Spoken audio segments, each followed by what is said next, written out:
Everyone to the OGA Counter Pit Season 8 with me, Grevling, and joined by Nexus today. We are starting a little bit more early to get everything under wraps. I'm starting off with looking to take a quick look at the brackets. Nexus, what do we have today?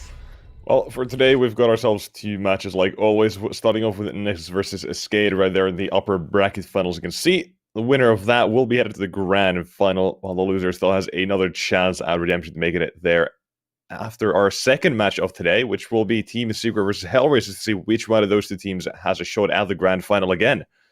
We'll be getting into our first match, I believe, just quite soon, but let's talk about the map pool a bit. We're going to see a map we haven't seen yet. It's got to be Train. I believe it's the only map we haven't seen or just yet here.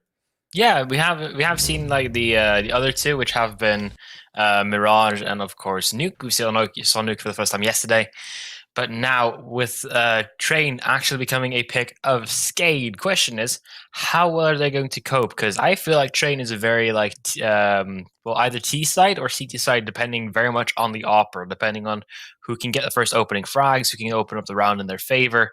And of course, CT side aggression is also a massive factor in all of this. And it's been a while since we've looked at Skade and Nexus so far. It's been about 2 days since we saw their last game. Because, we've been busy with the lower bracket, which is going to be Team Secret versus HellRaisers. A little bit of a rematch there as well, so it's going to be interesting to see when that turns around. But honestly, for the first time, I'm going to be focusing a lot more on just two players. I'm going to focus a lot on Jello and Dennis Law, because those are two operas for these players, for these teams. And so far, they've been showing excellent resolve. I mean, Jello has been on fire for the entire tournament. I think it has the highest rating, like 1.46. It's kind of insane. That actually is insane, but you know what's even sicker or more insane is the fact that we've got our game ready. We're getting into Mirage right here. And well, I am excited for this one. As well, we haven't seen these teams in a few days, and getting into Mirage is going to be an absolute brawl all out here. Well, both of these teams have shown quite a lot of resolve. We've only seen Nexus play Mirage once, but when they did, they absolutely crushed it. Up against Fate, 16-6. Yeah, that was an absolute smack coming in from them. The reverse sweep as well in that series. But now headed towards that B-bomb, so that nade is quite big, but it's going to be IM to take down the first man. Reg is still on the bomb side looking to defend. D side starts to barrel in. Thankfully, he's got teammates to help him out there, and the CT side shutting down absolutely everyone. Not even a chance here as Oxygen in a 1-on-4 has found one. Looking for the next one. Cement. Okay, now there's a chance. He's taking the next one down, and two more coming from a short with the USP's long range to try to tap away, and two of them in his view. Unable to get anything more. It will be Nexus game with the first round on the board.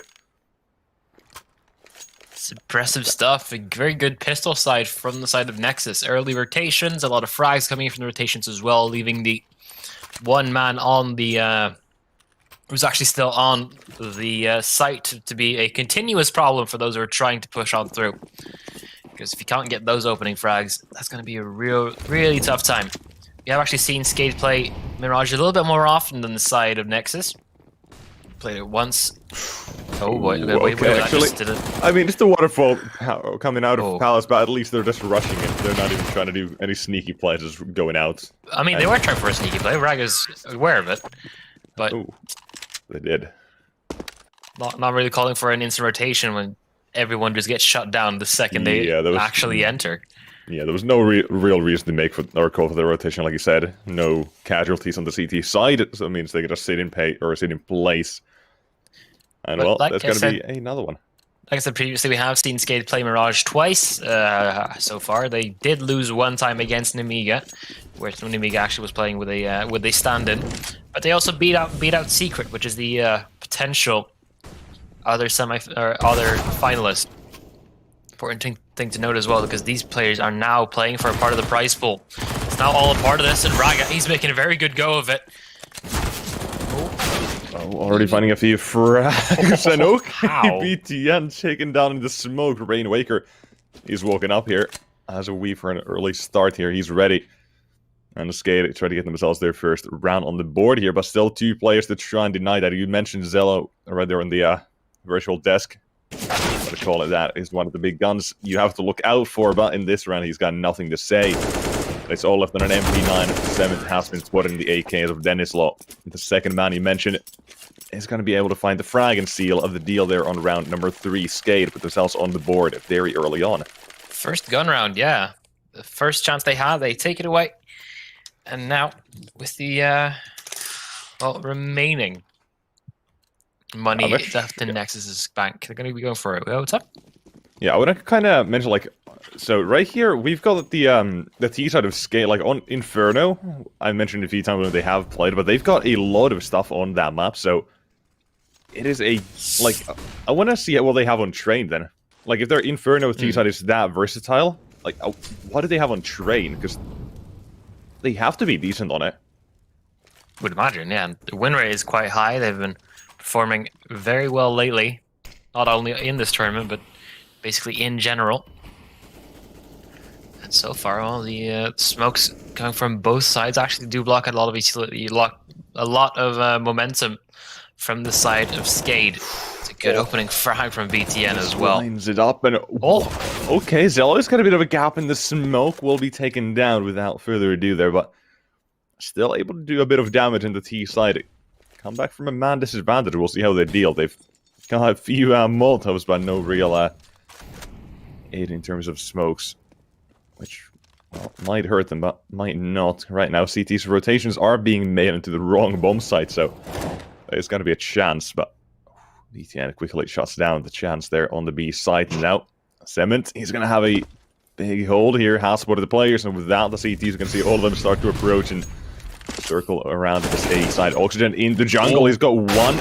Balls on the man to even go for that, but I am the fade away, says hello. And well, there's that second speed coming in from him. Nexus game, they're still around back immediately. I think it's going to be another a tug of war for forest battles so far. No team wants to be the first one to give up and go for Nico, I would believe. Yeah, Nexus, the round they won, they survived like, I think, 4 players in that 3 one? 3 players. Yeah, okay, close enough. 3 AKs as well, so... Yeah, you can see the effect it has on the economy. They can still go for another buy here. Actually, no, it was 4 players surviving. I thought you meant Skade. I thought you meant Nexus. Oh, yeah, sorry, no. Sorry, I mean Skade in the round they won. For us, it's early in the morning, folks, even though it's like 1 p.m. It is early. To really wake up. I did wake up an hour ago because I decided to spend 4 hours in the middle of the night talking to my sister, but you know, I have to pay dividends for it some way or another. And no op coming out just yet on either side. All people favoring a little more utility so far. And well, I don't really blame them. Nexus, they know the fact that they are up against potentially even more rifles, so dropping an M4 to eventually buy up an AWP could be more harm than it's worth. They don't want to be giving Skade an early entry onto that. Aggression is definitely still present. That's big, and the double entry comes in. The Molotov and the flashes from the T side, they're absolutely perfect. The CT side, they've been warded off for this, and no frags coming back and forth. Just yeah, we might just be going out of tug of war, like you mentioned here. At the T side, they're about to steal a round back with the Denislaw with another headshot coming in, and the CT is warded off of that A site. That is huge, and they make it look very easy and effortless. Yeah, they had minimal utility. They were like, okay, let's just go for an execute. And look at this. It's worked out. 2 smokes and 1 flashbang. On this, 5 players staying alive. And also an extra gun picked up for Oxygen. He didn't have that before. So, with that, Nexus is going to be holding on to where there's 2 rifles. Although, it's a little bit of a question coming in with that as well. Do they want to be forcing up into this? Do they want to be trying to... well, play around it? They don't have the economy really to force up around it. Yeah, I feel like the whole tug of war is going to stop right now with the fact that 5 players stay alive. So even if they win the round, they know Skade are still going to have money. So it doesn't really make sense in that department of things to go for another force buy. But obviously, they're going to try and one-up me and just win a round either way. The force buy comes out. Well, it's going to be mental if they win this. Well, let's not take Skade out of it just yet. There's still no op in play. So every single frag has the potential to multi-frag, but they have to get a little more close than usual. Hello. First opening towards on Denny, although Duplicate does get it back through the smoke. Oh, but BTN, he could spot the AK barrel there, maybe. And well, how the CT side in the advantage right now? There's a lot of aggression coming here from Skate, and none of it is being answered at the moment. Yeah, it's Individual not really, pushes to places where they didn't really have any possibility to get a couple or get a trade. Yeah, the CT side, they're right now, they've got the man advantage, and you see them go back a bit, and, well, should have played a bit further back. Seven gets taken down, and the T side in the 3-on-3 now. It's going to be given a bit of trouble, and a load of trouble, the molly. Ooh, that is very close to taking him down with BTN from CT, making a move as well. Shella as well gets closer and closer. The nade could have been dangerous. As well, It still is. So CTs. Ooh, they look to back away now. So low in health, all of them. Oh, duplicate. Whoa. Potential for the ace as BTN. He doesn't have a lot of HP either. If he's going to be going for that peek in towards the area, he'll actually beat them out. So at least could have gone for like the easier AK, but you know. He just crouches into it. Wow, like that's a disadvantage in the fight. That the fact that you're even going so slow, he still went for it, and it doesn't matter. But the tug of war will come to an end here finally. The Nexus, I don't see a way for them to, or a reason, any reason. I don't see a zero. I see a 0% chance of them forcing into this one. So please don't buy. We're begging you. I'm begging you. But, okay, it's going to be a eco run coming out from them. They've got this single AK, and T side they've been given a bit of money from the last few rounds, and the AKs once again will be out for them. No surprises there. It's going to be their B anchor holding it down as well.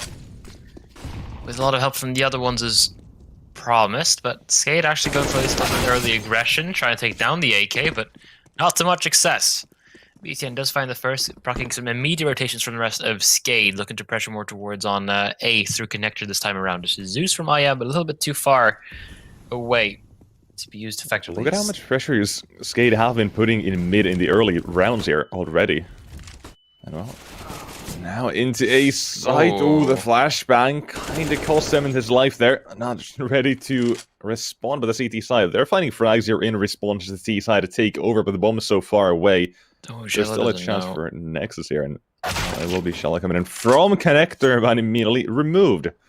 Spellin takes down the first man. The headshot comes in immediately, and Raga. Now his chances are not really that great, but well, a few crisp headshots could have changed the tide here. But yeah, I don't think the vent's not going to help his cause, is it?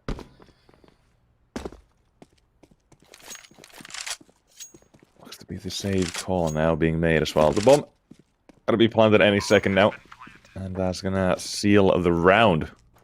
Skate, they now take the lead here, so they get out on top of this game, at least for now. Good job by them.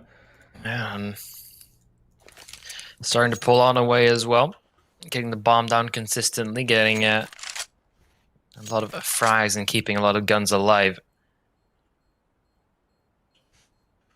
Raga, he's just holding on towards the AK the best that he can. I do believe it would be a buy coming in from side of Nexus this time around, so at least they have something. But it's not exactly a lot, and no, it won't be anything. Duplicate holding that down. He's been on fire so far, 7-4. Alongside with Spell, and they've really been opening up these rounds, and especially Duplicate has been cleaning up the remaining. Yeah, just T side. Now they have found themselves in the lead here. We'll see if they can hold on to the oxygen. It's got AK in the bank as well. Just leading the T side's economy. Dennis Law, the boost comes in. I love to see that, but oh, just missed the timing. Shell has managed to make his way into mid, and with now just holding it with an M4 there. No up in his hands as of right now. It goes to show the forest bites kind of backfire on them when they do get the gun round, and well, utility as well, heavily lacking. 8 rounds in, and we find into the first op on the side of the T side. This might be a little bit more difficult for the side of Nexus to get a hold of it at this point. Yeah, but again, I mentioned in the last round briefly, but the T side, they've been putting a lot of pressure on mid, and you can see the CT side, they're kind of responding to it with Shello in connector, was in connector, and one play in the ladder room, leaving Raga the only man on that B side. They have to make a rotation, Well, they haven't really gained too much from it, and even if they do have that... Oh, Raga, it's going to be in a world of hurt. Control is going to be tough. The flashbang, absolutely perfect. IM does swing in, but not in time to save his teammates to be onside taken over here. And even Spellin holding that A site, that could be big here as BTN starts to move in, but still a duplicate right here, going for a fight, but will be taken down. Spellin. What? How's that second even a shot as hell? And now he's got an AWP in his hands and could start to do a bit of damage. He already got 2 frags in the round. Look for the next. As the T side have to clutch out one here for the 5th one on the board. Raid Waker into Market Door. There's one. Cement goes down. The next one coming from his short, and Market still surrounding them at the same time. But Oxygen with the second frag, and Zello now the 1-on-2 coming in from him. And needs to go big here. Looking for the frag. The first one hits the shoulder. Spotted. The second shot does not connect, but nearly there. Now going for a bit of a Hail Mary wallbang. Not going to connect, and Oxygen got to play around that pillar, waiting for that timing. A single bullet could take down the all-purpose Shello. He's got him, but no time. It will be a round for Skade. Yeah, focus there, really being on mid control throughout the entire round. Skade, or Nexus so far, haven't had really that much of a chance to fight back towards it. Now with their economy and dumps as well, I don't think they're going to be going for a massive assault, or at least a not the usual CT hold towards taking mid. But that opens up so many possibilities for Skade, because if they apply just a little bit of pressure towards on middle, Nexus will just automatically back away. That means they can immediately fall back, go towards A, B, go through short, they can go through window, connector, and if they poke around for long enough, Nexus will eventually get desperate and start looking for these opening frags. At least that's the way that they have been playing so far. So that is a dangerous prospect, and Nexus really need to find an answer to that. Either some very good holds on their own, or just, well, a clever way to take down mid control from the side of Skade. Yeah, it just keeps working so far in the CTs. I've got the open Zello in this one, and oh, he's spotted Rain Waker, but did Rain Waker spot him? That's the question. Flashbang seems to indicate they might have seen a bit of action there. The jump out of the window does not really work out the way they wanted, but at this point, I wouldn't even mind the CT side going for a stacked. Where's that A bomb side? They saw a few players, like, they know the OP is on B. Like, the first instinct would be just to avoid it completely, but then it comes to the whole, you know, are they going to rotate? Are we going to rotate? What if we just walk into a stack? So Skade still got to be a bit careful, but they're going to be making their way from mid like always and into BTN with a CZ75 Odo right here close by. And well, there's one frag. Oxygen waited in Palace for the entire round and now has been given one to flash into connector. That could be big as the B side start peeking. Now the Deagle from Cement gets one. Molotov is out, but Oxygen, can he find this? As Cement quickly repositioning here. The head might be spotted. Oxygen, good night, but Spellin with a trade on the T side. Make their way on towards that A-bomb side. Zello here with the AWP, looking for the frag, and he's got a tag. His teammate taken down, and now the 1-on-3, but 2 times. Not gonna connect the shots. Too many targets. You saw him like dancing in between them. He didn't really know which one to shoot for. I think he heard the third one close by as well, so he was just still like, he was waiting for him, then he saw another one upstairs, the shoulder goes for his wide swing, sees one more, it's like, oh no, I'm not going for this. But you still be able to buy up another op, and an AUG also coming out for the side of Raga. So now we're going towards the actual first full buy, the one where every side has everything they want. Ooh, look at this, though, Cement aggression! That is huge. Oxygen just walking with his knife out. They are not ready for the push at all, and here's BTN with the perfect flashbang from his teammate. They've taken another frag. Dennis Law does trade and has to go big here. Or Spellin needs to do something of the equivalent value, but that is not able to sell, finding the frag instead on the CT side. This game, they look to secure round number 4 here and get themselves a bit more back into this. That was assertive. Ooh, not out of it just yet, but it was assertive from the side of Nexus, especially Cement suddenly sticking it to them. Going for the aggression, which he's never done before. He's tried to lurk around there, but never for a full-blown push. Not even a single flashbang to alert them of his arrival. But now they'll be cautious about it. It's only a one-time trick. And you've given yourself a little bit too much wiggle room there, but yeah, a bit panicky. Just saw the player there, but it will be closed out.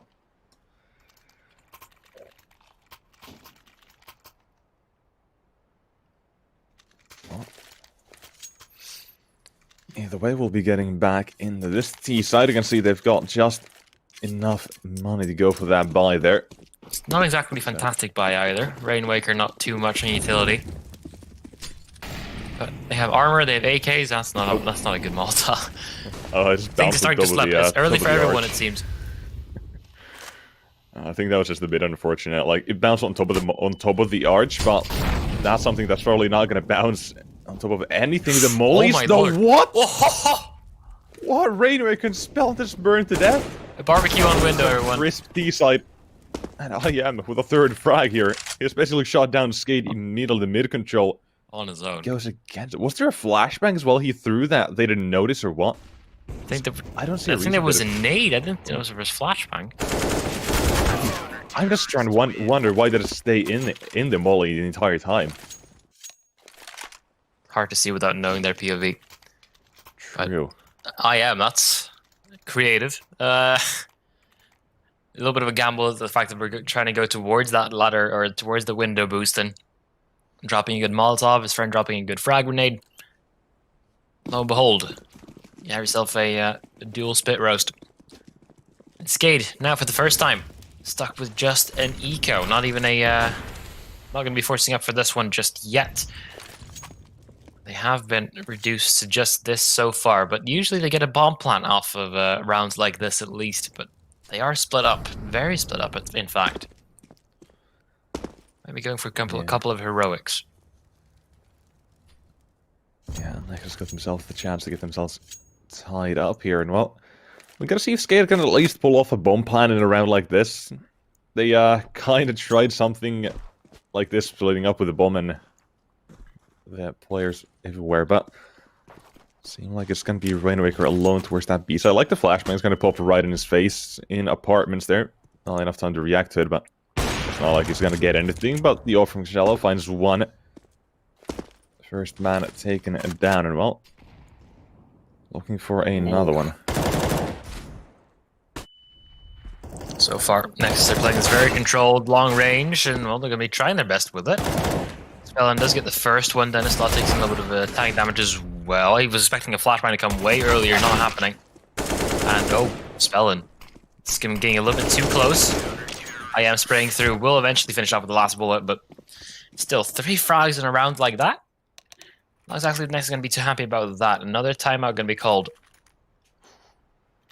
Look at the frags right now. Cello's on 14 so far. Like, he's been going under the radar. He's just been finding a few frags every now and then and doing very well. Like, despite the scoreline or what it was, the fact that he's got 14 is a good side overall here.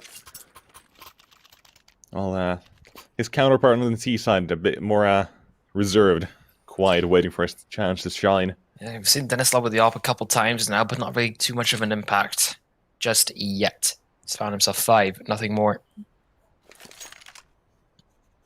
Well, another full buy coming in from Skade yet again. Not exactly the best in terms of utility. He could have wished for a little bit more.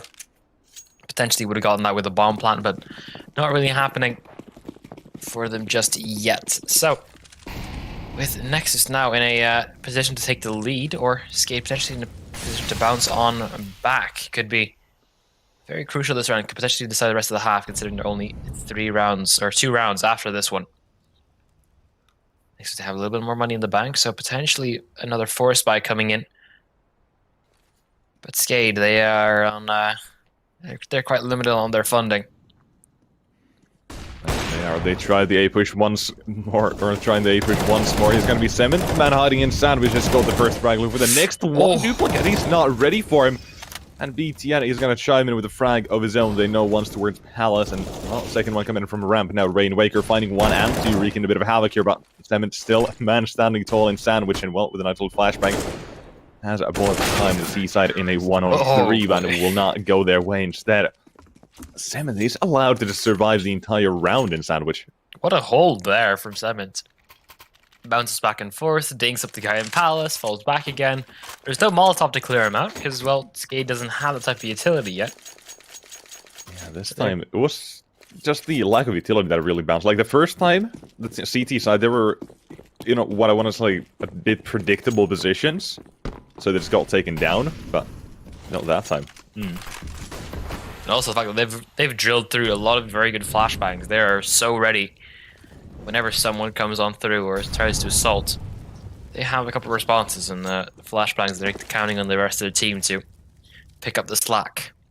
Yeah, also looking at this, the CTs have got themselves a double op setup, the first one in the game so far, if I'm not mistaken. That mid control is coming in from them. Spellon has the hero AK, so a little bit of more pressure being put on him. Between him and Rainwaker, those are probably the two highest rating for their team at the moment. Oxygen as well had a cracker of a game. But I gotta say, Nexus, they're already draining themselves a little more, too much utility. Not finding anything just yet. Spellon. It's the opening fire they needed. 50 seconds left, and they still have options to go to. Nice shot coming out there immediately. The one weapon they have, and now they're going to pick up an AWP. Bit of trouble. Spellity with that CT side of the nade. Could be huge. And well, it does quite a bit of damage there as the T side now being taken down one at a time, but they're still finding frags of their own. It's not a lost cause just yet. The bomb making its way towards that B bomb site as well, but Raga, he's ready for it. He's turned around and right on time as well. I think he's heard the footsteps. It's going to be mid, yeah, definitely has. But look at this Rainwaker. He's coming in from short. He's waiting, but as Raga hear him, he doesn't. The frag hasn't come in. And the T-side, they've got no time, even if they make it to the site. Raga is going to close things out here. It's the instrumental piece there. Still was just an eco from the side of Skade, but another round on the board for next, potentially an 8-7 or a 9-6 on that CT side. And Mirage is kind of a weird map, because if you get the ball rolling early on as a CT side, you're almost unstoppable. Just having to go up against that with the T-side economy, not really in your favor. Now, Cello. Again, Skade, they've been going for the mid control basically every round here. Like, even in Ecos, I feel like they've been hanging around mid. That's... I don't know how to feel about that one. I mean, I don't know. Gives me mixed feelings about it. So far, Skade, well, they have been able to utilize their mid control early on, but some of the Nexus have adapted to it very, very well. Ooh, Raga, early aggression. So it might not be the recipe to success anymore for side of Skade, considering the fact that Nexus are always focusing on middle. Maybe just to push straight on through towards B, or B split could potentially be the answer here. They haven't tried it yet. Ooh, yeah. It's not a good start. Oh yeah, Zealot finding the first one here in time. It's starting to dwindle down to the 30s at this point, and Raga is holding short. He's doing that well with IM. Going for the spot, taking down one more on the T side. Their chance is limited and against a single man on it short. They've got the chance, but apparently BTN is already on the case with the CT side finding the frag. And round number 9, so a very good chunk from them here. They seem very confident. They seem like well drilled through. They know exactly what they're doing. They have their game plan all set up for them. For the side of Skade, they had a good momentum going, but the moment that Nexus started to get something rolling, it seemed like everything was falling apart. Everything didn't work out anymore. They had specific plans, but didn't find the early frags because Nexus were playing a lot of reserve, and they didn't have an answer for that. But now, with the pistol round turning the sides on its head, could potentially go in towards a little bit more of a different, different side. This is overall Nexus's map pick, so I would imagine them to be a little bit more drilled on it and a little bit more prepared. But then again, probably watch a demo or two of Skade perhaps as well. Could have. Yeah, it's money on the line here. Even if the team goes out here, they still be walking out with a small part of the $15,000 I mean, no team's Prize going to pool. get eliminated right here. Just yeah, they've got another chance. And the in the lower bracket finals against either Team Secret or was it HellRaisers? I think. HellRaisers, yeah. Yeah, and well, that match will be coming up next. We'll see who joins one of these teams. Well, that is still a long way away. And instead of Nexus Gaming with simple jungle smoke and up from connector and in towards that A side, Shell looking to open things up. It has not found a single thing. So the CT side 1, 2, 3. They're punching the Z side in the gut here. They're just limiting where they can go. And the CT crossfire on the A side is deadly. And well, there's one more coming from the back lines, finding another frag for this one. And well, it's the CT side picking up a clean round here. The defense not even cracked. Very strong. Crossfires, everything. Skate, they weren't even looking for anyone towards on ramp because I thought they were already cleared it on pretty early. With the fact that there's no bomb plant coming in for Nexus either. It is a little bit of a weird situation where they don't really have too much to go on. The only investment is a taser, a Zeus.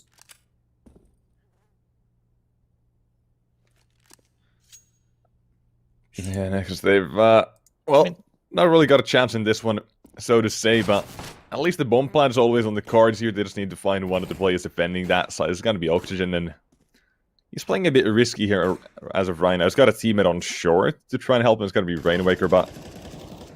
MP9 this close? Ooh, that could be something here. It's just going to depend on the T side and what they decided to do. Apparently, Duplicate had decided to find one of the players walking out towards A. And another one spotted, but it's not going to give a timing that T side to make a move as Oxygen. He's going to be baited in by IM. Look at this. If he keeps on walking, it's going to be VTN, and he could find a frag, and there it is. T side have found something here to work with, but that something is very little and very limited in terms of map control. Rainwaker's playing this very nice as well. Tucking into the corner. Not going to be giving away anything just yet. Wait for the rotations to come on through, and well, they have. Now's the shutdown. Side, they just deal with it very easily. No real challenge now. When a few frags do come in, but well, they'll still be gaining more than they lose with the rebuys and everything like that here. On the skate, they can try and tie things up right here, right now, or the T side force buy, or not a force buy, but a full buy coming out from them could have propelled them to double digits. Which I want to see how this T side works, or from Nexus comes up, because the T side was heavily relied on in the first half. We haven't seen a lot of the Nexus's T side, because previously when they absolutely dominated, it was mostly because of their CT side. I would believe. Can check it out. But yeah, T side starting to use that utility, headed towards that B. Bombs in the CT's rotations have been made. IM finds the first man, and well, Rainwaker and Oxygen, they're here to respond, and the flashbangs are apparently absolutely perfect. 3 frags, and now a 4th one coming in. BTN and his teammates have been dwindled down and removed, and so will he, following them to the grave. Nexus tying things up here, 9-9. Or Skade tying things up, not Nexus. Both teams are technically tied, so kinda halfway works. But this is all going swimmingly for Skade so far. Have been getting a lot of their frags together. They've been getting everything like the double peaks, triple peaks. All seems very organized. Seems very routine at this point. And Nexus yet to really pierce any opening. Well, there's Dennis Lot to find the first man here. It's been a bit quiet so far, but well, maybe the CT side can kickstart his fragging career in this match as well. Skate definitely want to get themselves going before trade. Don't want to head down with an empty tank here. Now, oh yeah, that's a bit of a cheeky frag, yeah. Got a frag, yeah. Well, it's pissed a frag around. is all they get. Actually, Skate will be the one to get to the double digits first. And Nexus then really need something to shut this momentum down at this point. Because Skate is starting to run away with it. 2 AKs in possession, an AWP and an AUG.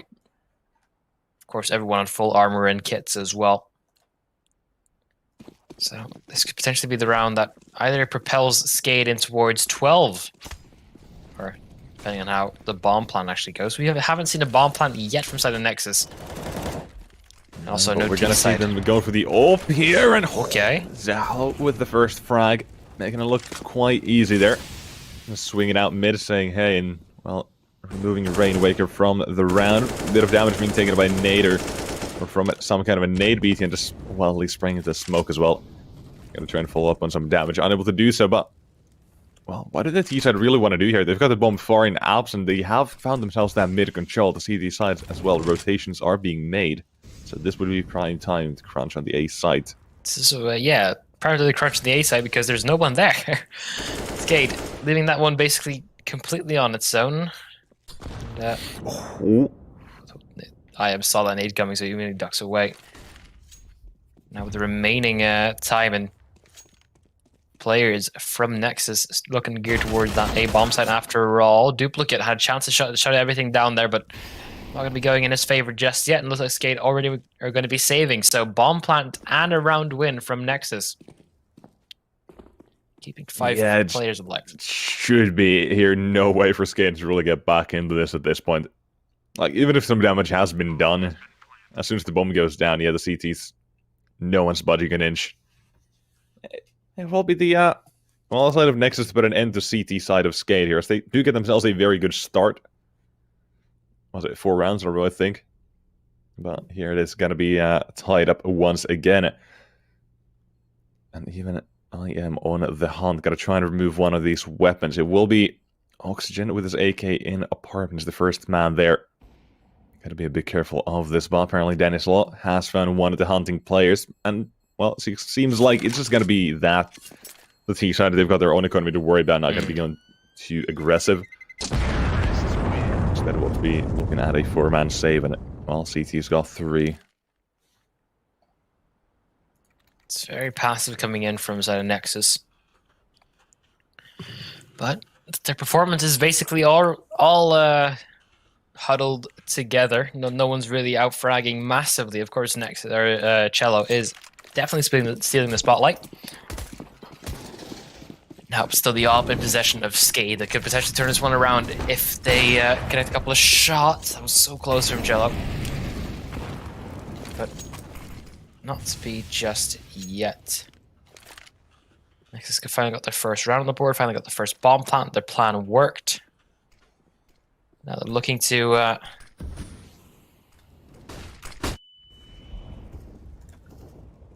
really try and take these things back.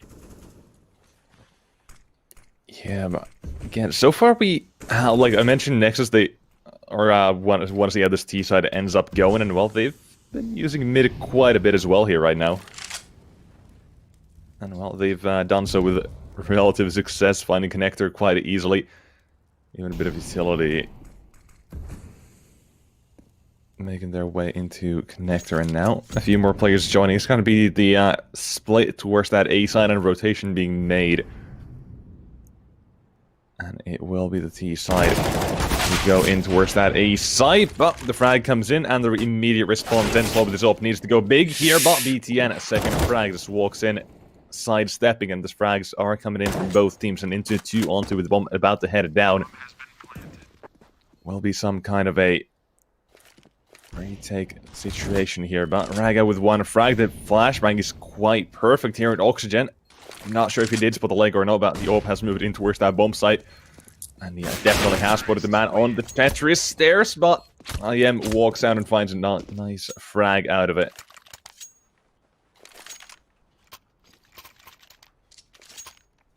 It's a promising start from Nexus, actually being able to take down the full bite of Skade completely. Even if Oxygen wants to go for that retake. And now, Skade are just laid back with Deagles and the USPS. Singular nade on Duplicate as well. Looking to throw that towards on ramp anytime soon, but still needs a little bit of action to get through with that. We've seen Deagle rounds work before, so every point of caution should be taken here from Nexus. Well, first action already happening. Spell towards on Palace will get taken down. Cement not falling to the same trick that he pulled earlier. But USPS trade is actually going in favor of Skate as well. Yeah, CTs now, they find a bit of damage at least, but how much more can they find? It's gonna be a bit of a weird one. I mean, right now it seems like not much as BTN finds a few here, but Duplicate has a chance at least one with Cement making his way out from Palace, but as soon as he does, he starts to walk in the expected angle, the headshot immediately comes in, and Nexus 12 on the board for them here. And looking ready to take their own map pick at this point. It's just going to be like 2 more buys from the CT side to really overcome here. Maybe a third one as well, depending on like the variables of people saving and whatnot. But a double up setup coming out. Okay, I like this. Gotta try and change things up a bit. Spellin had the mid spawn, so he'll be going for that one. And he's also the short player.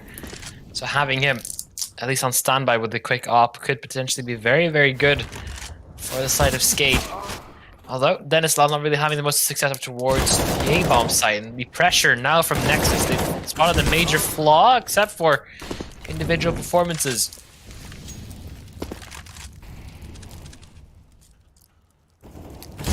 Remaining players all trading 1 for 1. Raga and Rainwaker trying to make the most out of it, but now it's on towards Oxygen. 1 mile left alive. He doesn't have a kit. He has a singular frag grenade, which he just threw away.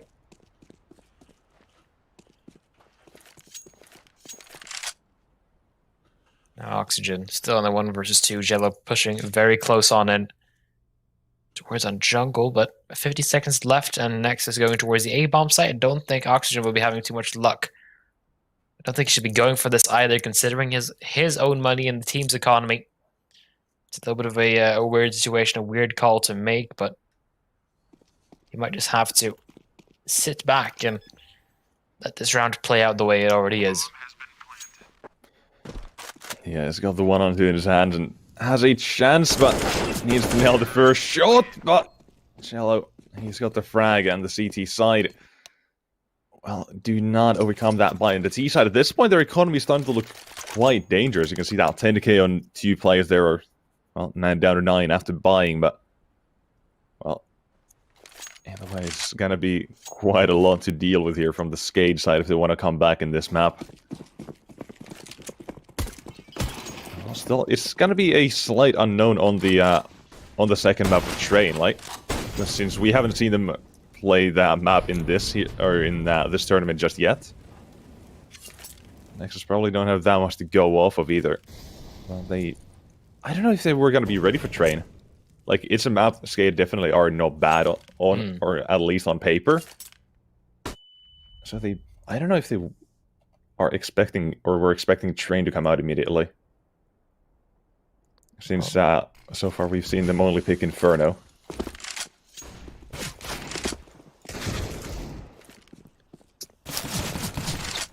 A bit of a weird one. So far, this is also getting quite weird. Nexus actually losing a couple of duels towards the pistols. And forfeiting a couple of guns as well. Duplicate getting himself a free AK almost. At the cost to be bomb site, but being able to hold on towards everything could potentially be a good way to get back into this. But considering the amount of frags, I think that Skate could very well justify a save here with just the money, the economy that they have got going on. 2 AK saving on over, that's very, very nice to have. Oh, I am still going to go for a frag nonetheless. Yeah, it's going to be the 1-on-2 from Dennis Law. The bomb is down in the T side. They've got a lot to do here, but, well, thankfully only a single man to try and stop them, and will be the frag coming in. Cement finds the head and the T side, 14 on the board. And at this point, it's time to wonder, can the CT side really pull it off? Can they come back? Either way, they've at least got the comfort of going to their that second map being their pick. So, well, there's a chance in that sense, but we'll see. Everything hinges on this, on how effective Skate are at this defense. If they save, it's not the worst, because then they can still be able to fight a little bit, but... That is quick, and even he's spotted the second man in mid. The shadow no. gives away Dennis Law on the T side. They are now rolling the CT defense here, 1 frag at a time. And there could be another one duplicate in that connector. Smoke right above it, and look who's going to go through that as I am making some moves. And we'll find another man, and well, quickly a second one. Now down to a single man and 1-on-5. Rainmaker finds 1, 2. This one man he hasn't yet to spot. The flashbang is there, but the spray will be offset because of the flashbang. And now Molotov is going in the jungle. Got to be a good idea, but the smoke is thankfully there from Rainmaker to give themselves a bit of comfort as the flames surround him. Now into mid as he swings, he's gonna get taken down as Zello. The fadeaway deagle shot comes in. That is match point. Yeah, first map looking to go the way of Nexus this time around. It really hasn't been that. I feel like it's been very dominant for Sun Nexus. They were starting off slow, fair enough. They let Skade get a couple rounds back, but since then, they've been on a train, and that train hasn't been stopping. Oh, he's going for this again. I was almost scared he's going to... He tags spell for 9 HP. With an AWP, that's going to make you upset. But it doesn't really matter that much, I guess. Like 3 walls is going through? Yeah. Yeah, a lot of you. Well, the CT side, their final buy in this, or well, eventually their final buy is going to be made out of MP9s, FAMASs, and an M4. But that nade is there to aid them in their quest of glory. 4 rounds in a row. Can they kickstart from here? Skade, they need to get something going. And well, with the utility and the money that they have, there's no real... The chances of retakes are slim. And now the offense comes in. T side to find themselves the double entry. Well, with a single frag in between for the CT side. And the AWP, Dennis Law, not going to find a single thing instead. T side look to get themselves that 16th. And well, now the bomb has gone down, but Oxygen does get one. And with his teammate finding another frag in between. It's going to be down to the 1-on-1. 7 with 45 HP and an 8 LVP right above the smoke. But look at this. Jello, he's going so aggressive here. He's going aggressive and into CT. He goes. Oxygen walking and jumping straight at him. Will be the round. And that first map for Nexus Gaming, taking it 16-11 or 16-10. Excuse me. And well, that's just gonna head us, or that's what we're gonna be leaving you guys at as we go to our second map shortly. But well, we'll see you guys then. We've got our second map coming up. Stay tuned.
And welcome back to the OGA Counterpit Season 8. My name is Grevling, joining me is Nexus, and we are covering currently Nexus versus Skade. And, well, we just went over Mirage, we went in the favor of Nexus, but now we're going over to Train. And, well, any thoughts on that?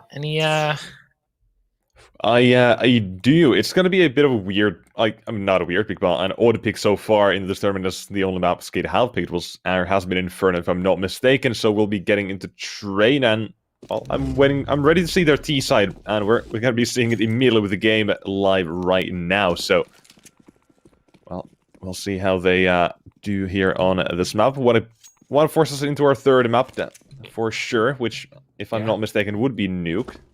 Yes. This is typically a map that Skade have been winning. At least in terms of, well, against Nexus previously. They have played best of threes before, a very long time ago. But then again, Mirage was the only map that Nexus was able to take from the side of Skade. And now with the current positioning from the side of Nexus, they seem to be geared more towards an A push of some kind, where the real challenge is going to be over towards on Pop Dog and towards an Ivy as well. Yeah, the T side so far doesn't look to set up for a slow take towards that A bomb. So obviously they've got the time to change things up. But I like Rainwaker having that smoke and Ivy, as well as Duplicate as well, having a bit of utility. So they're ready to try and do whatever they need here to get that A bomb site and hold on to it. But Nexus, they're taking their sweet time here, and that might just cost them. And now utility starts to come into the CT side, surely responding with some of their own. 30 seconds on the T side to make their way out. Looking for the first frag will be Spelling, trying to do some damage in Pop Dog, but taking a lot more in return here. Has to be so careful as the T side swarming outside. A 70 comes in to Pop Dog, swings in, says hi, and Wazel and I am finding a few frags as well. Raga as well. Everyone getting a piece of the cake here as the T side just swarm over that A side. That is not what I'm expecting out of it. As we get that, and we see with over 30 seconds left, the CT side, they had a utility, they had smokes about the T side aim on them, on point as they get that pistol one. It's always risky using smokes early on when you're on the pistol, because you really want to be using those smokes for the post-plan situations, for the retakes, for everything. But if those don't come in, it's going to be really, really difficult. I will say, though, with Nexus actually taking the first round, a little bit of an early lead here, they're not completely powerless up against Skade on Train, but the last couple times it has gone to overtime, and wow, that's a bit to overtime to clutch those final games out, and well, seeming to start even better this time around.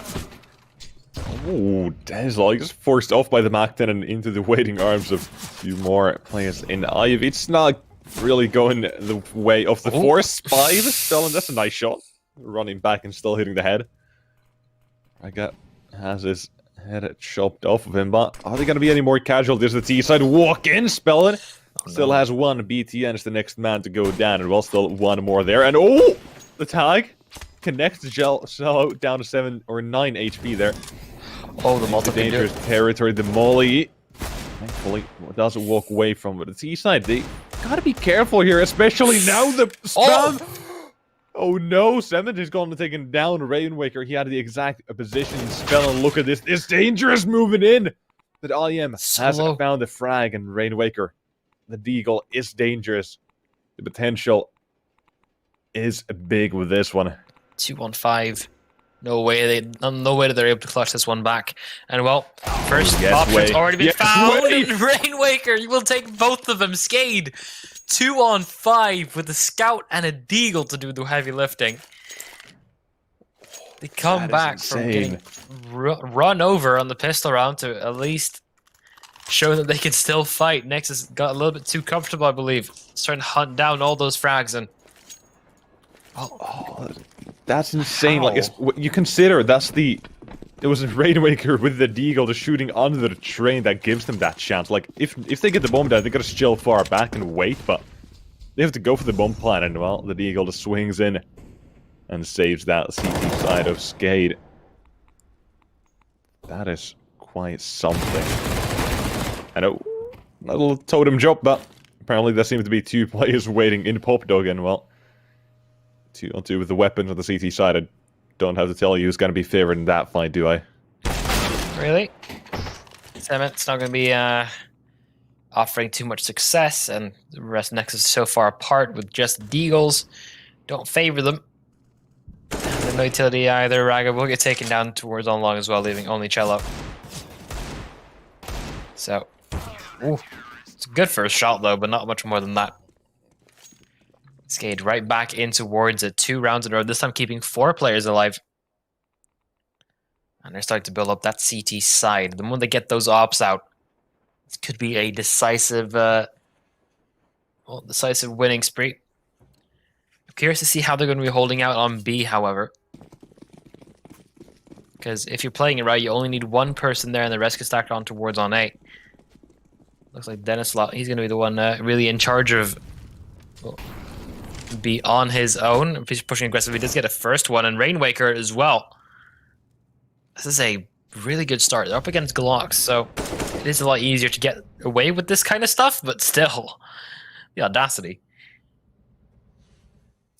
Yeah, it's just the T side being taken down, and well, Final Man will follow the rest of his team to the grave. As Skate, I want to see the CT side get themselves immediately rolling and just showing us signs of life here. That first map, it was close. You got 16-10. It's not a bad score on the mapping of Nexus, and now Skate, they have to dominate the CT side, in my opinion.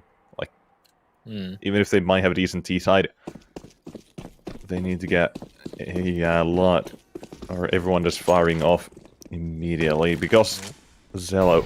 First up. Yeah. We know he's more than good enough, or good with those weapons. And he's got quite a lot of chances to fire off in this map. Made for Opers. So, him and Dennis Lott. It's gonna be interesting to see what happens with those two. So far, Nexus is just applying pressure towards all the different areas. IM actually goes for that fight and does win it out. They do know that's potentially, or there has been another one there previously, but he will win that fight too. Alright, man advantage now for Nexus. Wow, that second shot. Yeah, they still have a lot of chances to go wherever they really want to. I mean, there's no pressure on them just yet. Lots of Dennis Law is going to be applying to them. IM still goes for more frags. 3 for him so far. Oof, it's brutal. Dominant sides. Yeah, they have been taken down to a single man, and nothing done by him, so at least goes to show the T side that they are ready for this map here. Even if it is individuals popping off, it is more than a viable strat here, but well, we'll see how it works out in the long run. I'm sure the CT side can adapt easily to these kinds of things, and apparently a T side timeout coming out, okay. Yeah. They might be a little bit more worried at the fact that Skade, they didn't really need a bonus round. They only had an MP9 from the anti-ecos, and that was it. They all had M4s beyond that anyway. Now the AWP comes into play for the first time for Skade, which is going to be a real difficult thing to worry about, considering, Dennis Lott being quite the capable AWPer when at least he's a lot more calm. I think he's better at holding angles than most. So if things go bad and they run towards his crosshair, can almost guarantee the early frags to go his way. Yeah, we'll see. As now the ops coming up from both teams here. Gonna see some kind of a chance here for Skate to basically reset Nexus, or kind of reset them, not really. And I like the aggression immediately. Look at how they're moving in unison. You see one of them now going extremely aggressive towards Popdog, and the second one just as aggressive in Olaf. And now I think Auction's moved into a main, if my eyes don't deceive me. But the T side, they're displaying quite far away here. And now, Spellin will be tested in Popdog, but no real fights coming in, just the legs being shown to him for a second. As the T side of Nexus Gaming is still not really sure where they want to go here, or where they want to end up. The AWP needs to rotate back and forth constantly. Needs to pick up the best position to hold down the fort. Can't get blocked up by utility very early on. Ooh, this time. Spellin does best. Now Nexus with the man disadvantage. Yeah, CTs, they've got 40 seconds here, and well, chance to shut down the T-side, but now Utility Stars coming in. It's going to be an absolute brawl. The nades to chase down Spellin. Doesn't manage to escape, but look at where Ragas made his way. This could be huge. Did he get spotted, Spellin? Don't think he did. Did he spot him? It looks like he kind of did, but Raga, he's walking in. There's got to be another man still around the green train area as he walks in. He's not going to spot him just yet. He's not sure where the player is, but Spellin... Oh, he's not ready. He is not ready for this. And Raga, he's going to find an easy frag here. Look at the next one on Rainwaker. He's stepping up with 2 frags of his own. And the CT side have found themselves around number 4 there. Despite Raga finding a good flank there, he was not ready for the second man. He didn't even look for it. I mean, he was too preoccupied. And you know, there is a player towards here. I have to kill him. That's basically the thought process. He didn't get a good... Didn't set himself enough time to really look around towards the bomb site, see if he could potentially spot a little bit more. Ended up costing his team in the end. This fact that he's actually got behind there is also going to be very worrying for Zedescade. Yeah, it really has to be. A little bit more Ivy aggression this time around. They haven't really pressured it too much. There was a little bit on the beginning of getting the pistol round, but not much since then. But this will actually decide which one will go towards another eco round first. It's been a tug of war, force buys in both teams, showing signs of struggle. Skate in terms of utility and Nexus in terms of firepower. What? This should be anything. Rainwaker. Oh? Well, Spellin is the man to find the first frag in Pop Dog. He's been fairly okay at it so far. The CT's got 4 rounds. Well, a few of those have been, or he's been alive there and doing his job in Pop Dog, but it's going to be Ivy tested, like I mentioned earlier on, and now we'll see how many frags the CT side can get. There's Rainwaker, only good for a single at the time, but still, the CTs, they're in the advantage currently as, well, they make rotations. Gel tag down to 19 there. And the T side are getting ready to go towards that A side, but looks like, well, I think we're frozen. No? Did everyone just stop? I see the timer going on, but there we go. We're back. TV had a little bit of an issue. But that's okay. We didn't get to see it, but the bomb has basically been dropped out in the open. Spellin potentially finds a knife here. Oh, he didn't even go for it. Wasn't even tempted. But Jelly will look to try to hold on towards his AWP. Spellin already knows where he is and already hunting him down. If he survives this, it'll be quite a miracle considering the positioning for everyone else, but takes 1 man with him before he falls. So Nexus, they had a good start, got 2 good rounds in. But now, it's starting to slip away again. So they'll need to go for an eco. Now try to get another buy-in. I don't think they've planted the bomb once. I don't think so either. I'm pretty sure they got close in the second follow-up round off the pistol, but still shut down by Rainwaker shooting the deagle underneath the train. Yeah, sounds about right. It's putting a very big hole to their economy. Oh boy. There's a lack of weaponry. This goes to show the CT side they've got things under control for now. I mean, obviously still don't know how long that will last. There's a T side going for another eco here. Or more like a half-life, but an eco still. As buys coming in the next round. And 2 CTs holding that B-bomb, so they should be able to hold on to this Dennis with the long range up. Probably going to pick up at least one of these plays and leave duplicate with the AK and try to take down a few more, but we'll see if they end up struggling here in the end. If the bombing goes down, that's going to give the T-side finally a bit of something to be happy about. And now they're going to make their way out towards that side. Dennis Law takes down 1. The bomb is going down here, and sure will. Duplicate has found 1. Spellin has come in to help them, but the grenade is going out, and it's going to be down to a single man to do anything but, like you would guess, it's not going to be too much for him. Defuse comes in. CTs get themselves another one on the board. 6-1 or 6-2 here. And 4 players survived. The CT side of Skate. You can see they're starting to get a bit of economy going on there. Dennis Law nearing 10k. Duplicate 7. Everyone else hanging around the 3-4K mark as well. Only really sacrificing the one player on that B bomb site, but the bomb has allowed them to get an op with full utility and full armor. Some say it was worth it, but now it's a real uphill battle coming along where Skade, they have built up an incredible amount of money, especially on Dennis Lot. They can just be saving, or they can be forcing up following rounds anyway, no matter really what happens. Looks like Duplicates actually wanted to go for a little bit of aggressive peek. Dennis Law also joining here. This could apply pressure early on if it goes the way of Skade. Oh boy. But the boost, that's creative. That's incredible. Finally woken up once again. Spell on the quick on the flank. Has found another frag over that CT side, but well, never seen to go that. for a retake of the B bomb site. Yeah, that's not something you basically ever see. The offset aimbot.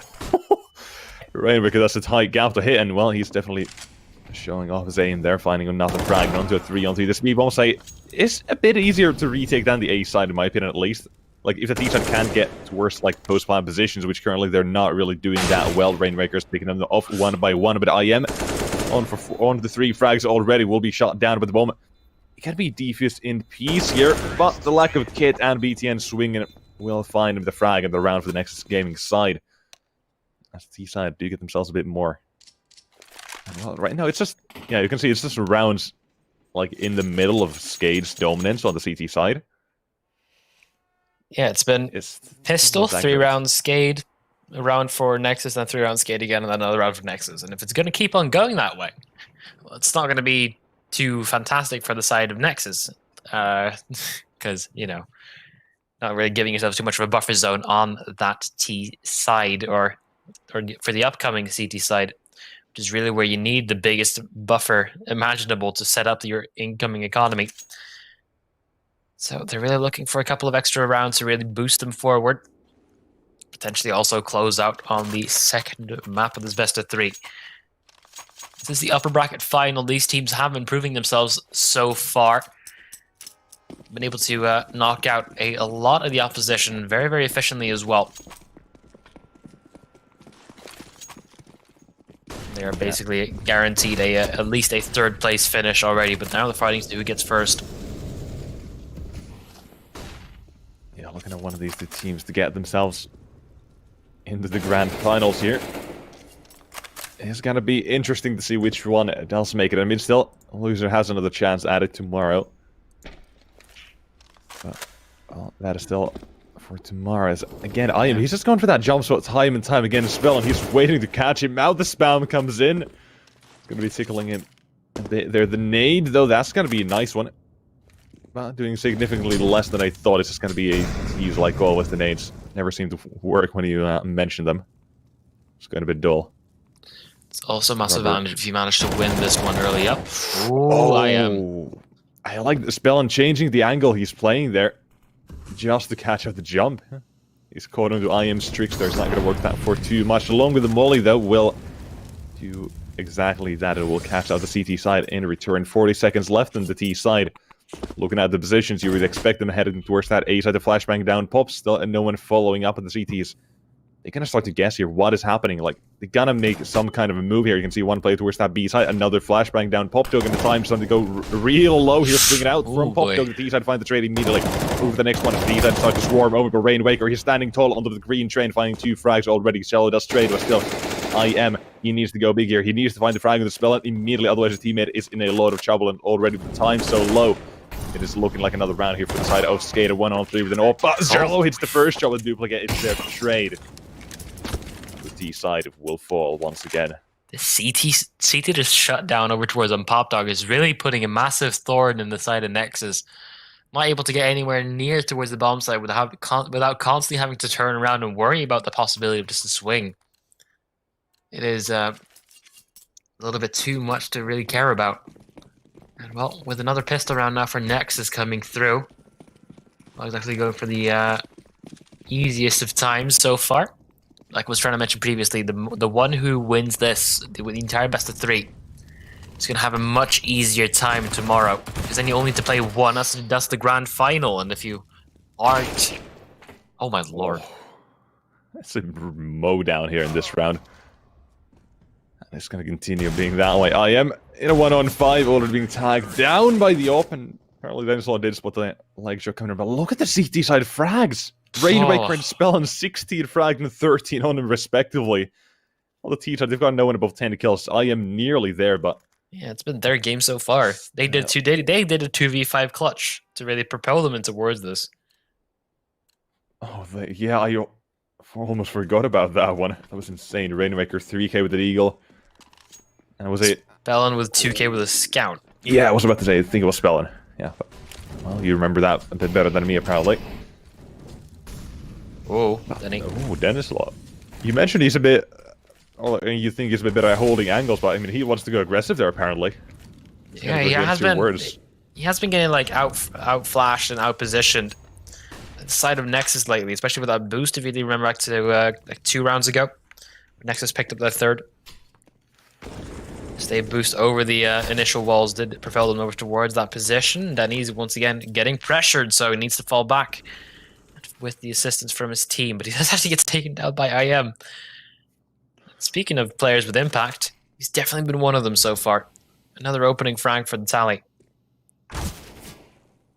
Oh, the T side. They've got themselves the advantage, but Oxygen, he's still here, and he's got a teammate to support him as the T side are starting to make moves. But in Ivy as well, there's going to be Rainmaker. You can see the MP9 finding a frag, and well, Pop Dog Spell, and he's always here. He never moves. He's just here until he either takes an L or the T side just be completely outdone from the round. He's gone for the push once. Could go for it once again here, but the T side now 30 seconds left. Again, time their enemy headed towards that B side, and Oxygen immediately removes the first man. Look at the next one as they slowly swing into him, and the opposite Shallow is right there around the corner, missing a shot. Look at the next one to pull off, is not there. And Oxygen is going to pick himself up 4k defending that B side, and it is just the easiest 1, 2, 3. And well, we could be looking at a fourth here for Nexus game if we keep follow the if we follow the script. Yeah, it could. They don't have the utility for it, but or like the equipment for it at all. Hardly any armor.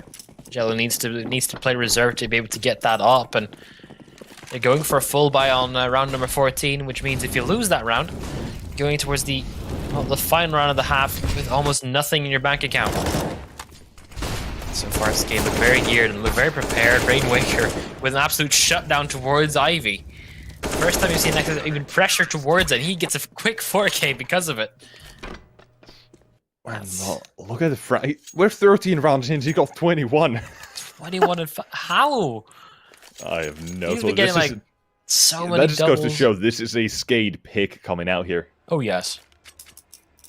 I remember in I was not expecting this kind of dominance coming out from them. Like Inferno, I was expecting they're probably gonna have a gonna be favored in that one if they were to, or would have picked it. But they have been preparing Train here. They've been hiding it so far and waiting for the matches to come out against the better teams. I guess they've just been waiting for Nexus. They're waiting for their match, and now they're outclassing them here on a Train. And IM apparently just drops down the ladder spell, and not even seeing him drop down.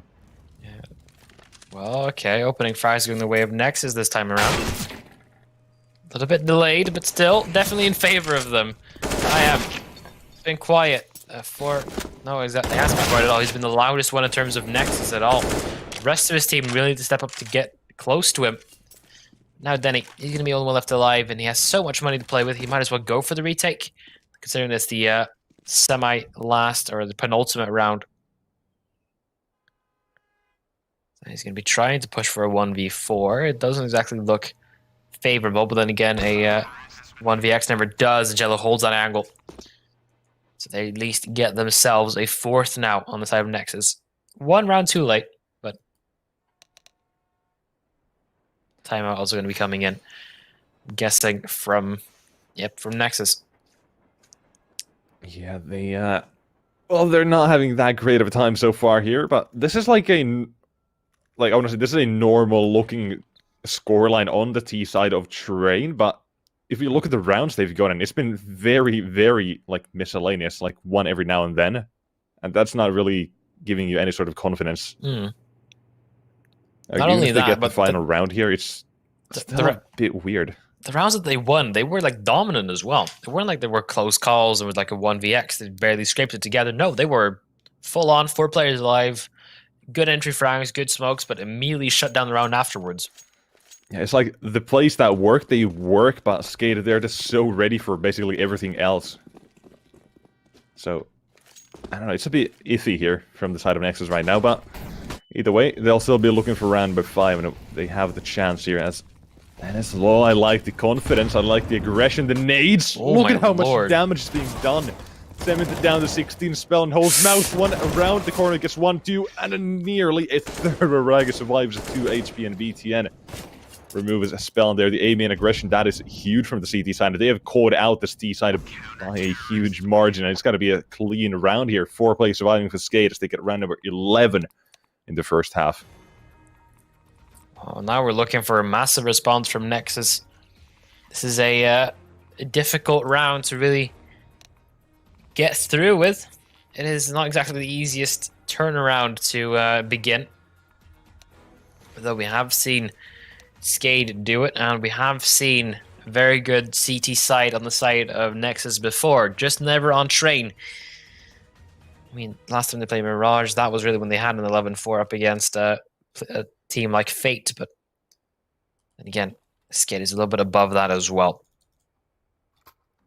They managed to win this and managed to take it towards on, I believe, Nuke is the last one. It's going to be a really tough time for both of these teams because, well, they are very, very good at their CT sides, as clearly demonstrated here. Yeah, I'm just looking at Rainmaker's on 22 still. Like, that's insane. We've played 15 rounds. He's gotten a multi-kill in 8 of them.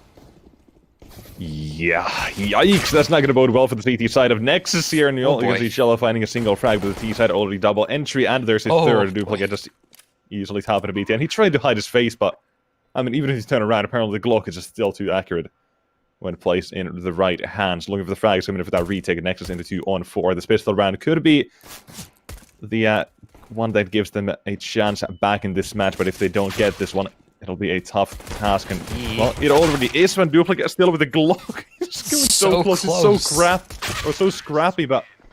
What? What is that? He just spams the Glock and gets headshots. It's been so many individuals stepping up from the side of Skade. They have Rainwaker and Spell and just to hold things down on the CT side. Now they have Duplicate to pin the aggression to them. So, with everything basically on the line now for Nexus, they went for a force spike because they don't have anything else. If they went for an eke out, they'd still be waiting one more round anyway. Lost mode is not in their favor.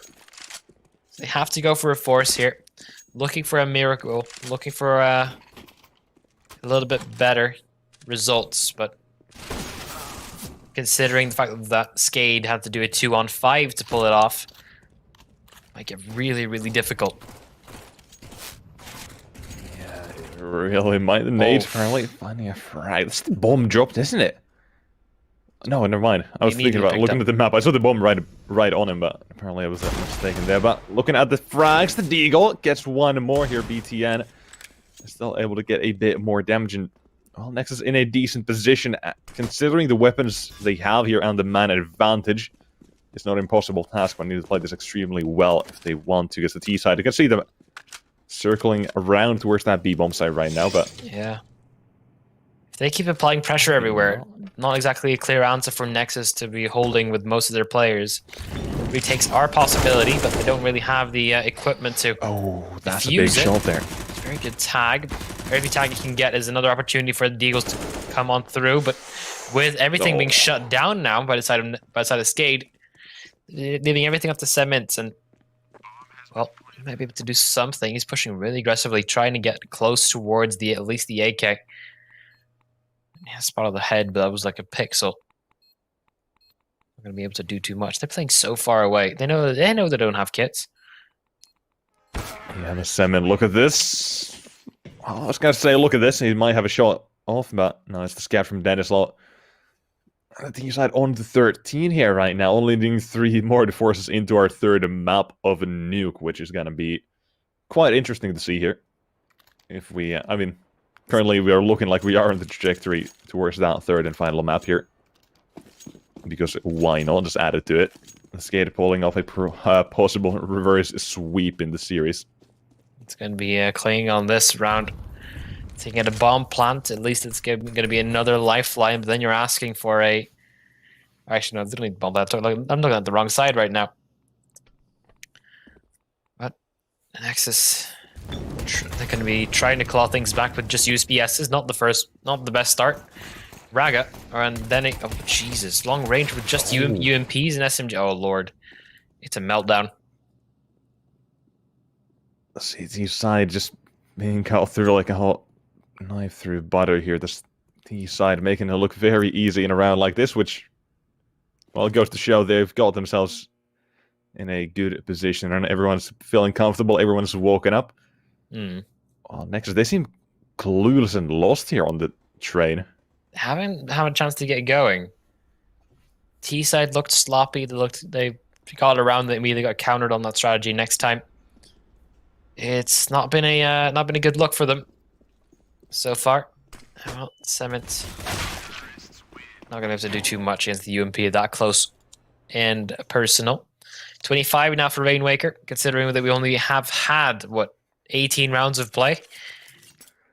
Almost a kill and a half each round. Almost, I say very generously. Also he was on top of the scoreboard for Skate in the first now. 20 frags, the only one who hit 20 on the seat or on the side of Skate in that match as well. So he's the consistent right now for the side of Skate, and well, goes to show he's ready. He wants us to do that third map, and well, now is the chance to do so. 14-4, 10 round lead, and well, at this point it would have to be a loss from Skate rather than a win from Nexus for this to be a 2-0 at this point. Oh boy. Trades going back and forth, at least. Yeah, a few trades keep coming in. And put us in a 4-on-4. The CT side, it's good that they get that frag, but why is Raga on the op and not Cello? Positioning, maybe? Well, maybe I had a good chance to get in their opening frag. I haven't had a chance to really trade them out just yet, but Raga has proven himself to be quite capable with it as well, so now it's actually a lost cause. Oh boy. Not the best start. No defense. And also a flank coming in, Rainwaker. It's all falling apart now. And, well, I am with a response. He was the real difference maker when it came to their CT or to their T side. He made at least close and aggressing through Pop Dog all the time. But other than that, it's looking to be a closed out round already. 15 as Skade. They are just dominating throughout all of this. This is their map. They are living it on this upper bracket final. Yeah, they're getting themselves match point or map point as well. So, Skade, 11 chances to close things out here. Greg, what do you think? You think they got this? You think it's an easy comeback? I mean... Just say yes. I mean, yeah. There we go. There we go. Grev believes in the comeback. 11 straight rounds for the side of Nexus. And well, starting off with this one, it's unlikely. It's rough. Yeah. It's not the best equipment, again, like, especially not on we see, like there we saw the scoreboard come up, and like it's been basically the exact same show as the first half, but Nexus have not gone a single round in the second half. Yeah. So 4 rounds now. For side of Skade looking to not exactly apply pressure just yet, but looking to go with a little bit more aggressiveness. And well, they are already up towards everything. Trade's going away in favor of Nexus this time around, although it's still not clear. Oh no, that's the shot that should have hit Cello. Well, the T side of Skade now 2-on-3 here for round number 16 and turning into a 1-on-3 Rainwaker. 27 frags in 20 rounds, and now he needs to hit 30 if he wants to close things out in this round. He's got one, but it is shallow to find the frag. I was thinking he might have spotted him, but I think he's on 4-3, so it doesn't seem walking across. Resolution. Well, 7 more rounds in a row now. Still not exactly an issue just yet for the side of Skade. Like, there's a lot of rounds to play with, and we need one of the bombs to go off, and then you're basically all set for nuke. Well, also, Rainwaker's had 9 multi-frags in the game so far.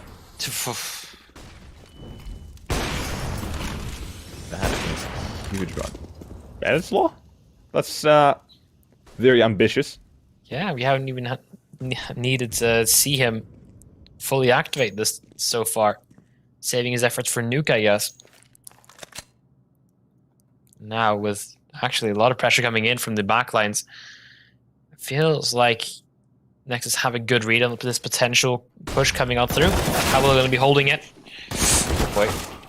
Answer not so well as the C-side find themselves a few frags and entry towards that B site. And oh, look at the utility they're throwing. They're buying time as the bomb is about to go down here. The time again is the worst enemy here for one of these two teams. The C teams have put that retake, but D side they're holding them back with nothing but utility positioning on them as well. It's going to be a 3-on-4 here for a map point. And well, we're going to be seeing Nuke sooner than later, most likely. And well, BTN, we'll see if he can change that into later here. So he's looking for the frag of a spell and just toying with him and finding the shot. Denislow as well finds one more, and Duplicate closing things out. The T side gets 16. And we're going to be getting into Nuke. That was a dominant showing. No other way around it. That was a strong map pick from Skate, and they really show why. 16-5 on a potential final spot. That is a very, very tough thing to go up against. We're going to go to a quick break, and then we're going to go over towards on Nuke to see which one of these teams will be booking their first prize towards the grand finals.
Knife round and all out of the way. Nexus starting on that CT side, which may be a little bit of a blessing or a little bit of, or just a little bit of a unfortunate start. But look at the outside aggression already coming in from the entirety from Skade, already out towards outside, basically behind them at this point. Yeah, looking for the frags here, Rain Waker. He's about to 2k for himself, and Denzel apparently towards that B side, just T side everywhere, outside, B side, A side. And well, you can see what happens. They found the frags and they found the round. And, well, I want to say that is crappy. That is like a very weird round in general.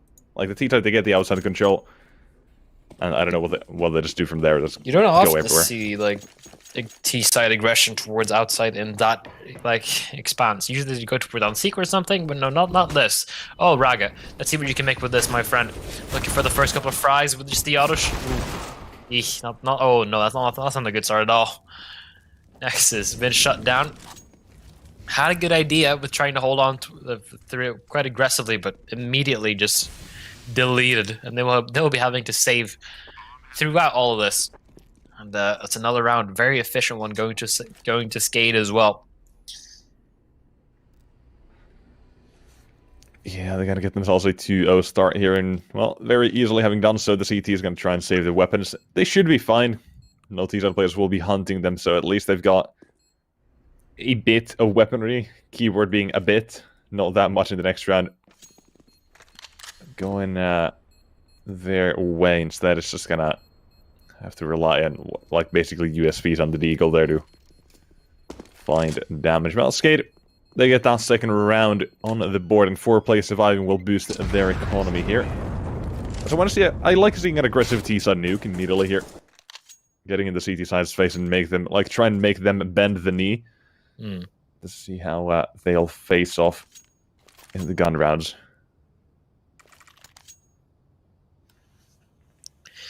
This is a tough spot for Nexus to start off with. Usually you would want to have a response very quickly on that CT side. The CT side wasn't exactly looking to be very strong on Train either. Struggling full of holes and didn't get any, I don't think they got any rounds on that CT side, maybe one. Yeah, I think they go one right at the end, like before the last one, I'm pretty sure. Which is a little bit of a heartbreak. It's going to be on to Jello. Or is it? At least it would be on to him, but not really landing any shots through the smoke. It's going to be difficult to make an impact from that range. So far, this already looks like a round, and already almost like a map geared towards Skade taking this away with the current way that they are playing. Could be very, very dominant. Although, first tags and Immortal getting shut up by the side of Nexus. They get a couple of returning frags. Yeah, they put it back in a 4-on-4. The scout has been removed, but still doing more damage onto Oxygen as well. As to Duplicate, who got taken down there. On the T side, they've got them outside control once again here. The CT side have been given, and Denislaw has been given ahead there. I am removed, and that offers up the flank towards Heaven if they want to, but the T side, they're currently in very just like reserved positions here, waiting for some kind of aggression from the CT side. And now we might see that Cement smoke towards the squeaky area, but he's going to be taken down. Ethan apparently did catch off one of them by surprise, but Raga, the position should be known. I don't think he is. He had a silencer through the smoke, so it's difficult to now they know. But now they know. Originally, they didn't have a clue. So I mean, he's still got the Zeus and the side. Maybe. Kind of halfway. Not this round. Yeah, it's not a sniper. Have yet to really find any success with the Zeus throughout the tournament. Maybe one day. Imagine if like the grand finals would be concluded with a Zeus kill. Ooh, that would be something. We've seen a few knife kills, but we have, yeah. Yet to work really out. Weird ones as well. Yeah, that's overall. Next is they need to get something rolling on in at this point. Rolling on in. They need to get the gun round to really shift the tide in their favor. Not enough with just keeping 1 or 2 players alive. If they want to keep this consistent, they need to get up to a good start. And I'm talking about 3, 4 players alive. If it's 5, it's perfect. But they're up against the gun run from Skade, who have been building up a lot of money, considering the fact that they've hardly even invested in towards eco guns, and everything has been working out in their favor. Spellin even picking up the Zeus. Potentially that could still find some use. It could be like a torch being passed on. Yeah, will be the weapons coming out from the CT side. They're trying to get themselves on the board as quickly as possible. Honestly, nuke a slightly CT-sided map at this point. Over time, it's become more and more balanced, but still, let's see if they can find themselves a bit of something here. So they've already started with some damage onto Denislaw. Very minimal, but the T side of the map control they've gained is anything but that, as they've found themselves a freebie bomb site, basically, and the CT is going aggressive towards that A main. A lobby area, but they're not finding too much success out of it. But now they have found a few frags here all around the board, but a retake is on their hands again. And, well, this time we'll see how they fare us. They go from ramp. I'm pretty sure you remember yesterday I mentioned I'm not a fan of this, everyone coming in from ramp. They've got minimal control everywhere else, so they're just going to have to rely on their aim to find the first few players on the bomb site, really, who are going to be Oxygen and a duplicate winning. The flashbang is coming out. The swing is there. One frag found, but BTN immediately trades spell and opening the doors. Going to be a bit of a distraction here, but Oxygen is going to be on to him. He spotted the first man there. The smoke is buying him time, but now they go in. BTN goes down. Frag out there to trade, and still Oxygen. He's alive, and he's doing so much work in the last minute. Through the smoke was Jello. He's got the shot, but look at the time. He's not got it. Okay, another round goes their way, and well, 4-0 starts not bad. Able to make it all the way through and actually make it very, very close, despite all funneling in towards from ramp. That's actually kind of promising from side of Nexus, showing that they're not out of it just yet, but somehow Oxygen, with 3 points of health remaining, still taking down 2 of the incoming assailants. That is quite impressive, and also the one was literally dropping on top of his head. Jello still has the Zeus, so the torch is going to keep on going from that side. Now with Skade towards outside. I mean, I don't think Nexus have gone for too much of a counterplay towards that just yet, so it's almost free range to go towards on Secret, or at least throw smokes and then just confuse the side of Nexus. Because they are playing, in my book, a little bit too passive when it comes to that outside control.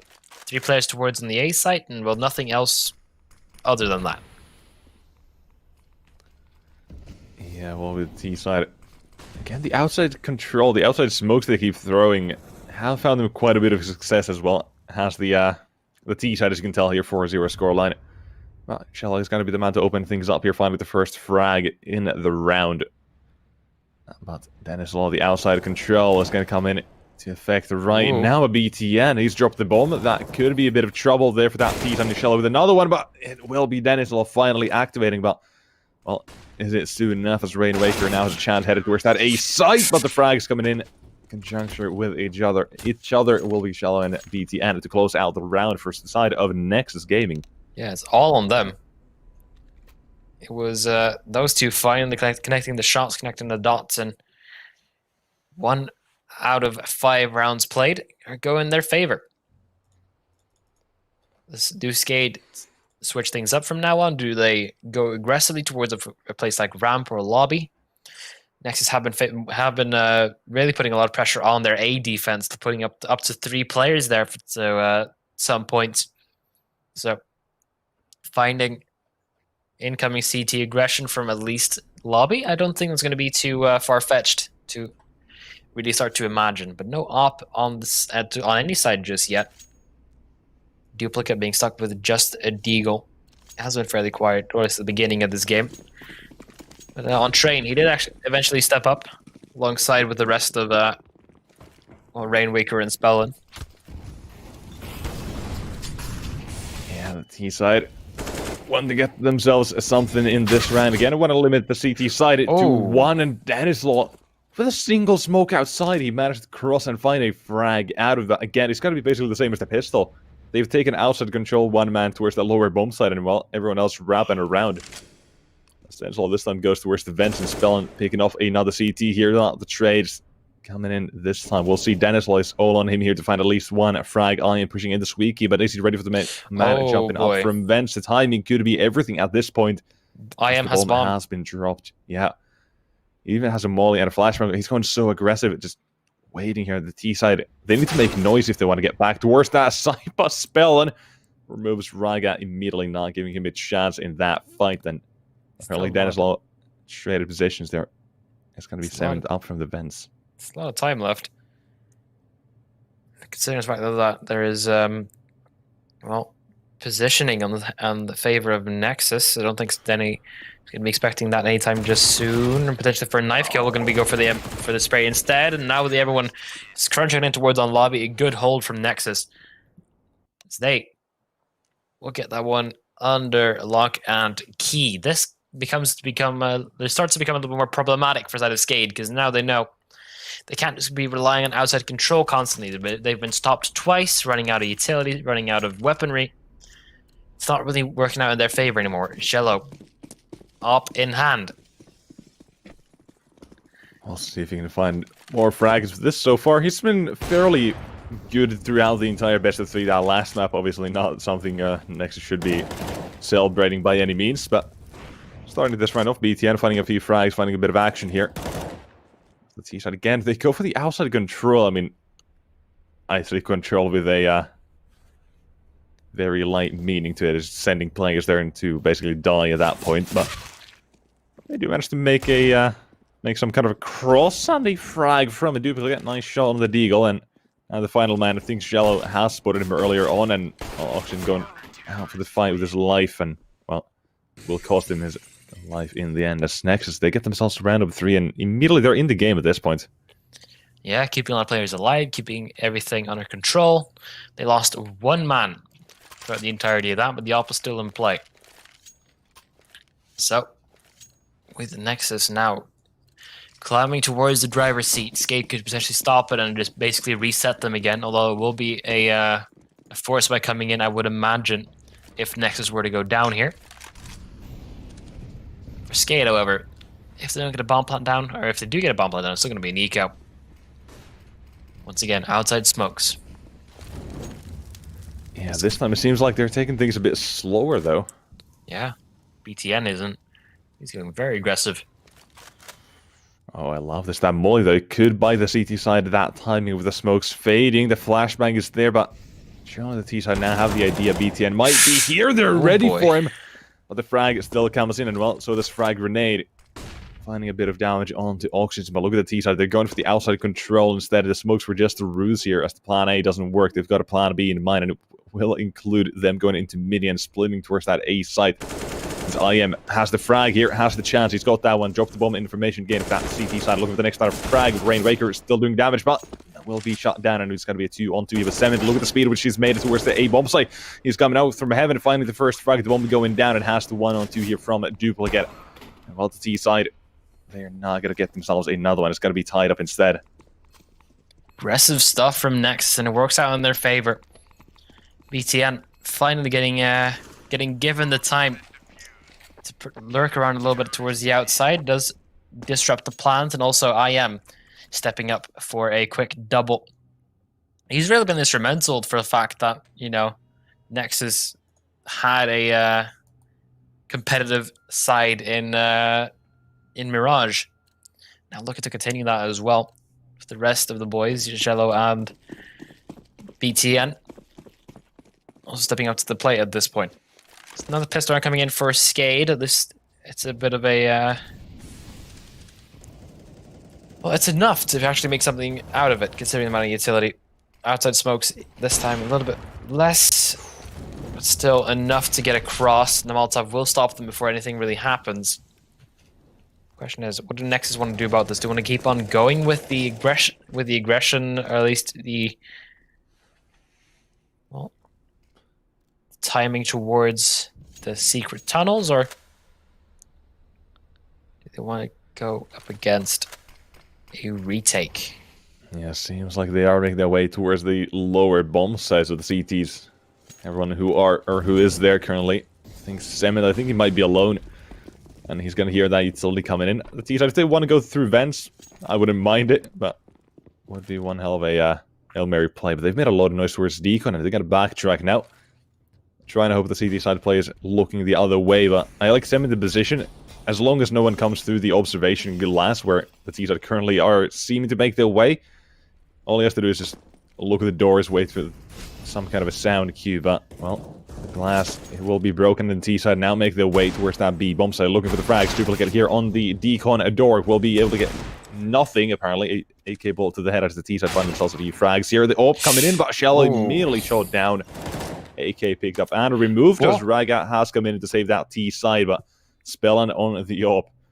Well, the only thing that spells is doom for that CT side here as they start to enter the bomb. Had to be defused if they make the cross, but it's going to be one hell of a cross to have to make. The AWP missing the first shot, and Spellin.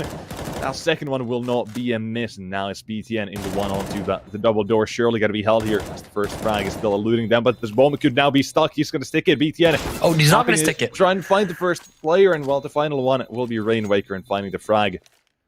Doesn't know who the man is, and will cost him the round. Lack of information there, and well, mostly props to Spellin for being enough of a decoy, enough of a threat to focus all the attention over towards ramp. Completely hides so to keep peeked alone there, really. Yeah, he's got some stones on him. Also have a bit of something on him, but Skate. Another round here on the T side, and so far they're starting off fairly evenly. The gun rounds have gone in favor of Nexus mostly, as you can see. The past 4 in a row for them, right? Something like that. Lines, yeah. Yeah, and well, weaponry again. This is for the CT side economy round for them. This is going to be, well, quite important one. It's not exactly smooth sailing for Skate as well. 2 of them are just on, well, just underneath $500, and Oxygen not looking too healthy himself. This becomes another round that the first one who backs away will probably have to go for an eco. Jello already finds the first one towards Denny.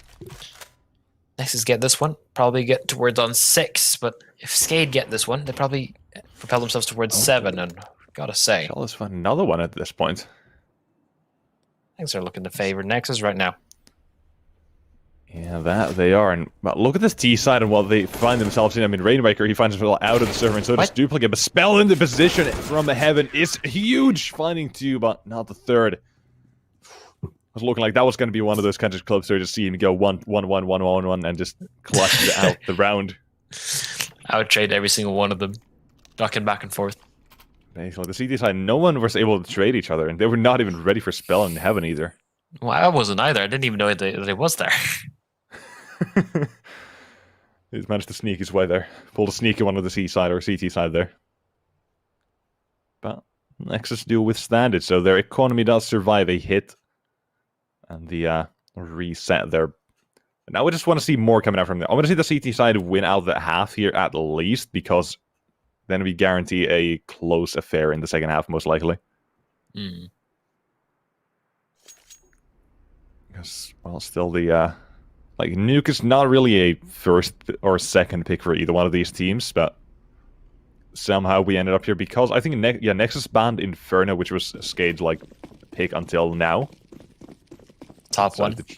Decided to switch over to Train, and, well, they had a good reason to do so, 16-5 on that map. I do not want to go over to Inferno. Oh boy. Cement has to make a run for it and dash for the hills, but it's still getting chased, however. Yeah, but the Molly doing quite a bit of damage there on the T side. It's a lot of map control. It is quite a bit of it. Cement has to hold as utility starts coming in, and well, the flashbangs and smokes are going out, but let's see how well he can hold his T side, making their way into Goombast. Hope it does not work, and a one frag for the CT side. Spell and Dust Train, and Rainwaker with the second one to get themselves the advantage. The smokes are down, the bomb should be able to go down as well. And well, with Spell and now punching in the digits.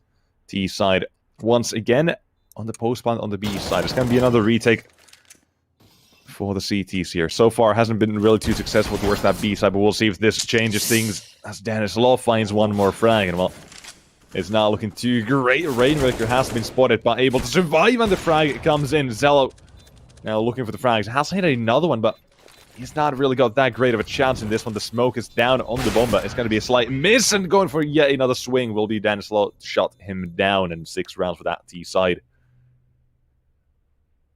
Bouncing back. My prediction was wrong.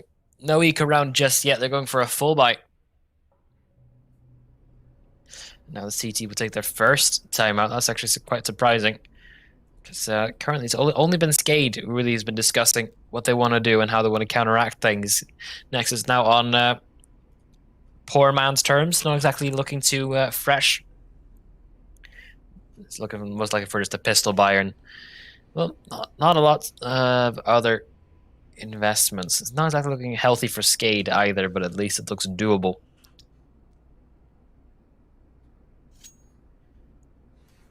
And well, so far, considering the fact that Skade can really go wherever they want to without Nexus really stopping them until the retake comes in, could be quite scary.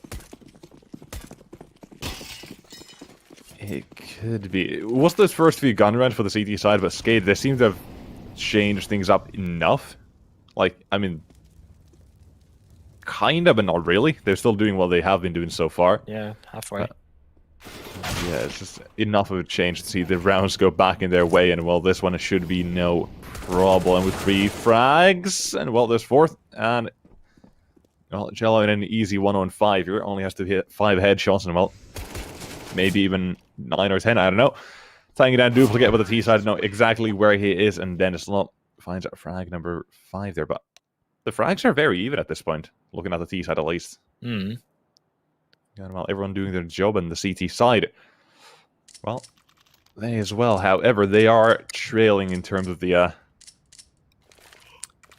whole economy and rounds here, so need to get things going immediately. I'd be scared if you're Nexus and you're going to go against that CT side yet again. Saw it on Train, and it was very, very effective. And well, they're going to need everyone to really step up. They're going to need a lot of plays to come out the book, or at least on the fly calling. That makes sense. Actually, no, not always the case. Yeah. Good swing from Raga. He said, yeah, they found outside control very quickly again. Nexus is giving that one up, but here's Shallow coming in, finding one. That's the CT side. Well, they're shutting down everything right now. Like, even if they find the map control, they're not allowed to do anything with it in this round. Like, earlier you've seen them go for the Heaven Wrap, I think, like, at least 3 times.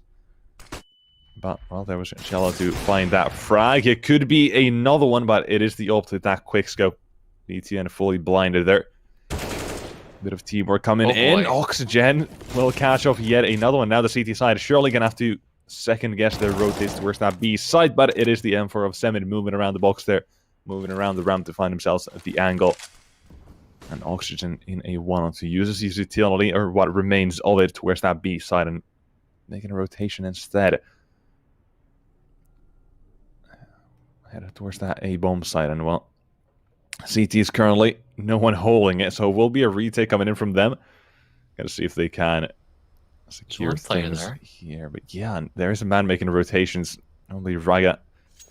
See him in hot, but Oxygen now drops down. And well, all the CTs make moves here, but Raga close on the site, and well, going for the 1-on-1 and able to win it out. As that CT side get themselves around number 6. A good one coming out from them there. Nice B hops too. At this point, Skade, Nexus, they've been showing that, yeah, you can take outside control, but we're still going to be, you know, fighting you, even though you're going to be lounging behind. Good timing from like people like Jello just pushing on out through secrets. Heaven is very much under control still. Skade, well, I don't think outside is going to be all reliable anymore. It's going to still be going to be contesting it, because if you don't have any control out there at all, well, you're going to be really restricting yourself when it comes to holding down potential areas of the map. Well, control is what Nuke is all about. You need to know where the enemy's going to be coming from, and that's a lot of good Molotov and a lot of good usage of utility. This is a huge switch up from the T side as well. The utility immediately, but no players going aggressive until now with Rainwaker opening things up. But despite the utility they use towards that A side, look at them go down the vents. That is a huge surprise for me on the CT side as well, but Cement able to hold on to that B side with a frag of his own. Looking for the next one, but it will be the T side to even things out. And well, look at the HP on the CT side as well. They've got nothing. If they had nades, it would have made it. Oh, that's the only healthy player already been taken out. And well, that's has to be it. There's nothing that they can do about it anymore. Skade, they will get number 8. Looking at the money from Nexus, I'm not exactly sure if they're going to be able to force up that much of a resistance, but then again, this far into the half, it might get a little bit unknown for Skade in terms of their opponent's economy. So they might not even know what they might be up against. They go full in for the hunt here as well. Duplicate. Really looking for it. I think the time. I think he survives just by time. Oh. That's close. That is close, but I like the round from Skade there. They just throw a lot of utility to like make the CT side play angles like what would normally be considered off angles because like they want to try and out position them with the smokes down and everything. But it kind of works against them there. Just they hide instead and wait for the T side to drop down vents, and I like that one. Like I don't know if that's the intention of it, but that's exactly what it does. So I'll just say that's what they wanted that to. Oh boy. Go to worse, but now, BTN being good players through the hot walls there now.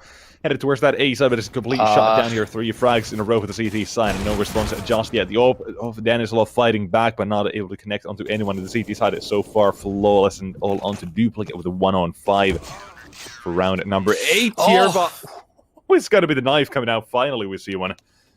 Zion gets that one, and next game gets round number 7. That was basically the same amount of utility, the same utility that Skade used previously, other than this one. They just rushed out immediately. It really didn't work out in their favor. Nexus, they were more than ready. They were already playing close angles because of their unique weaponry. Yeah, it looked like they were like more ready for the vent drop again. Like they had one player facing it from the mini position and one on top of hut. And I think there was a quick rotate in heaven as well. I could be wrong about that one, but that's what it looked like. It's very effective, very quick. But 7 to 8, that's not a bad half for anyone, really. Potential now for both of these teams to really claw this one all the way back. Well, for the last map of the series, you wouldn't really be expecting anything else. If it would have been a slideshow like the previous map was, it would have been very boring. But now, a little bit of tank setup going on as well. Yeah, a bit of a P250 dropped on Jello and a BTN there on the T side of things. We've seen this like throughout the tournament where double raid bosses coming out for the T side P250s. Don't know what's happened or why teams have gone to do that, but apparently everyone's adapted to it at the same time. Pulling it out here, but no. One frag for the CT side. Jello has gone down and a ramp being taken over. But look at IM. He's been allowed to cross outside and into that lower area of the map here. I know, BTN, he spotted a leg. T-side, this is big for them. Look at this. It's going to be banned right on the other side. Van Raga, along with his teammate, able to combine it with the frag. And, well, evening things out here. 4-on-4. Wait, do they want to go up to heaven? Is that what... What do they do it at this point? They have ramp control. They can go anywhere they want. They can go to lobby, heaven, ramp itself.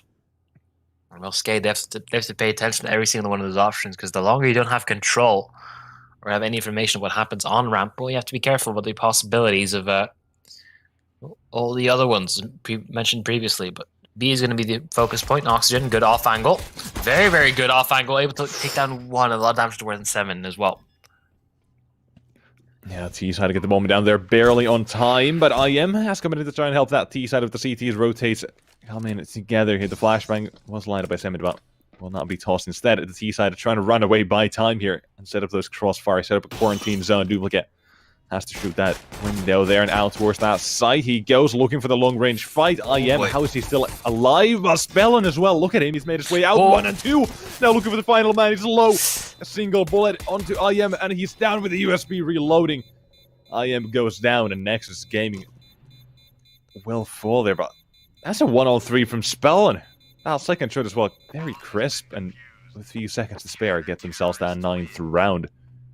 Yikes, so it's getting real close there. Spellin 1-on-3 to get his team the pistol round they desperately needed, but you know, Next not going to be too unhappy with it. They still get the bomb and down, potential for a hero AK, which will happen on that side as well. Agel will be holding that one down for the best visibility.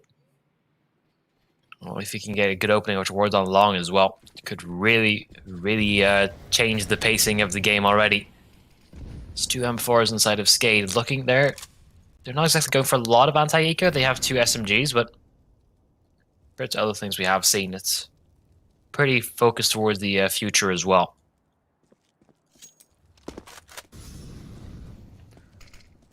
Yeah. I like the fact they've gone for the force buy here. They've got a few rifles out. Oh, Spellin nearly gets his taken away. Rainmaker, did he spot? Yeah, he has to have spotted the shadow, but Spellin, he's still going for the fight there. That's a bit of a yikes. He was trapped, he couldn't go anywhere else. Stuck behind a credit card, and well, doesn't always work out in favor. It's also an M4 dropped out in the open. It's the biggest piece of firepower that they had. Now going towards on ramp where only oxygen stands. I mean, SMG is good for this position. We need to spray down towards a multiple. They're not going to be too easy. Oh, that's a nice shot coming out from Dennis lot. And the T side. Look at this. They've made it way down towards that B side ramp control again for them, but only for a split second as they look for the B side. The fights are going in favor of the CT side and have left only a single man. Raga can at least go for the bomb plant. Should not be disturbed until the bomb goes down, and that's exactly when Dennis Law swings. And Skade survive that round. It gets a bit close, but look at the weapons they save as well. That's a big win for them. Massive win. Next is still going to get a bomb plant at least, but $800 not exactly enough to buy up AKs for everyone on that side. So a deagle purchase seems to be very likely here. I mean, it seems likely. So why not go for the force buy at this point? Come on, actually no. He's stopped at 2K. I think it's got to be a deagle buy coming out. They are sensible people apparently on the T side here, thankfully. Now the CT side, they basically have to give them at least one more round here for this one, but well, the next gun round, the next round coming out has to be a big one for the side of Nexus here. But we'll still see what they can do in this one, because we can't close them out. We've seen crazy rounds happen. This could be another one to add it to that one. And Duplicate already taking a bit of damage with that Schrader, with the frag found it for the CT side here. They're just playing very passive. I like the fact they're holding, and even the 2-man ramp setup. Yeah, they're ready for the trade. In case the T-side try and overwhelm them, you see the first man going to run down. And the second one just waiting there. But with the T-side position and everything they have, I don't think we're going to see that come in at least this round. However, Semin is still looking for a frag there. He was being toyed with. And, apparently, their patience runs thin on a ramp. Denzel goes for the swing and finds the frag himself. And, well, time I started to run low and no frags coming in for that T side of Skade just yet.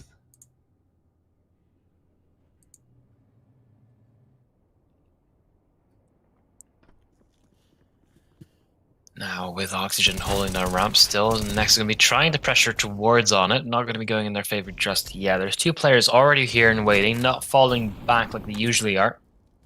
It's often when you see people pressuring towards the ramp, one guy falls back, the other guy stays in fights, and it gets a little bit awkward at the end of it.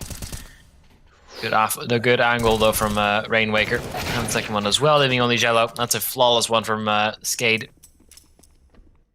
Duplicate might want to keep his rifle there, but did he get it? Not sure. Maybe. Oh nope, no he didn't. Ooh, he dropped his rifle. He dropped the galil, didn't get anything from it. I mean, he'd rather not have a galil probably. Either way. Yeah, it allowed his team to get an op, so worked out. There you go. There you go. Gotta be happy with that one, Dennis. A lot. We'll see what he can deliver here. Well, even that second round of training, he wasn't really that impactful. Like, I say that impactful. They won a 16-5. He didn't really even need to do that much. Just show up every now and then. His team did a fantastic job in getting the rounds. I like the setup here. Spellin holding the Mini position. Rainmaker, as soon as he spots someone, he's just gonna fall back into like a corner, then wait for his teammate to get contact and gotta trade him out. It's gonna be a bit of a crossfire going on. I want to see how Nexus deal with this, or if they even can. Apparently, Shello starts things off by taking down the man in garage. Now even go to no scopes. Rainmaker, gotta be a bit careful there not to get wall banged. It's gonna seem flop over any second now. Smoke into Mini, and Rainmaker dodging that one with players close by. Denniswall has found one frag, but look at the T-side going through the smoke. They're going to try and buy the timing. Oh boy. Rainmaker with one, but BTN, he's got one of his own in the CT side. They have suddenly been locked out of this A side here. Good frags, though. It's being traded all over the place, and Auction finds a double. Leaves only one man here. I am trying not to make noise, but that's not going to be an easy task to do. Oxygen on 6 HP, Rainmaker on 73, so quite the mix-up. But Skate, they're staying together, so there's still potential here for IM to clutch this one out. I mentioned previously how crucial he was to staying competitive in Mirage, and also gave his best shot on Nuke, told him not to beat. But he wants to try and deny Skate running away with this one. It looks like they have been for quite a while now. Yeah, so both halves have been started with Skate finding themselves those rounds, and this one could be where it changes. I am 16 to his name, needs to find 2 more. The head was given to him as a possibility, but now looking for the frags and looking for some kind of position here. One of the players is low. He's got a nade as well here. Rainmaker, he knows he's somewhere towards that left side of the bomb site. Doesn't have to worry about it, but they don't seem to be ready for this good position. Finding the first man, low HP taken away. And Rainmaker going for the face. He's looking for the frag, but it is IM. And he shot down Skade there 3 rounds. And that's when Nexus respond. Now he's sprung himself up to the top of the scoreboard as well, 18. Time right now for Nexus as well, and they want to calm down a little bit. They want to still be in the runnings for potentially going towards the grand final first. And well, with the current situation for both Skade and Nexus, it's not exactly a clear showing who's going to take this round. Both teams are kind of down in the dumps in terms of economy, not exactly looking the strongest. But still, there's going to be force by coming in from Skate. A glass cannon on Dennis Law, a risky play, considering that just a little bit of a well, you're not really good at retaking with glass cannons. It's more of holding angles and staying far away, especially on the outside of Nuke. But maybe, just maybe, they can get something going. Hope to do so here. The CT side, risk of being reset as Nexus game. They're going for a bit of outside presence, but only a single man there is going to be all onto Dennis Law here on ramp, and the T side coming in from the other side. Are they ready for this? The shot comes in, but the miss is there as well. Oxygen finding a frag somewhere outside, or maybe somewhere else. I'm not too sure, but Seven has created the T side to take control of ramp. CT side information now will be taken away from them. So the utility is down there, and another man has rotated. They got 3 on the B bomb side right now. They have made a heavy rotation, and they have not found anything out of it just yet. Instead, at the T side, you can see them walking back and wanting to go towards that A side instead. It's going to be IM here to be the nail in the coffin, so to say. Potentially so. Outside control has now been completely forfeited by the side of Skade. No one even towards on Heaven. So if they want to go for an A split, it's a lot of potential there. Although still a couple players around here. Cement might have to deal with Duplicate being right behind the door. But look at this! It's a very good positioning from the man. Quick triple. That's all onto Dennis Law. Oh, but IM, he seems ready. He seems like he knows exactly what's up here in the smoke. Is he gonna toss in the nade? Oh, that could be it! We're going a bit too far, and Dennis Law, apparently in the ground, has found a frag. And 12 for Skade. He just ran up the vents. A madman. So confused what happened there. Duplicate getting us a quick triple with that incredible off angle. Usually it's someone like close to the vents, not exactly in the sandwich position that he is, but that was because usually that door is blown off. Usually you never have the opportunity to even stand there that close and not get punished. But Nexus either didn't want to give away the impression that we're going for a quick A take or something along the lines. But no one used a quick nade on that door at the beginning of the round. And that ended up costing Nexus 3 players and potential to shut down the economy of Skade. Now Duplicate is going to be holding, well, maybe even the same angle, but now with an auto shotty. It's even more dangerous if you'd ask me. I'm going to say it is going to be dangerous. A round like this, look at the team. They've got 2 players with armor, so the auto shotgun is currently in full effect here, but holding that A side's not going to find Duplicate too much. But Oxygen, though, the MP9 on a ramp, this could be interesting. That's the T side. I'm sure they're going to go here, and it now will be onto Oxygen. Apparently, Denislaw is there, and only good for a single frag, but thankfully it is Denislaw to find something more. I'm looking for it yet another one. Okay. They're spamming the smoke, and Cement walking into it.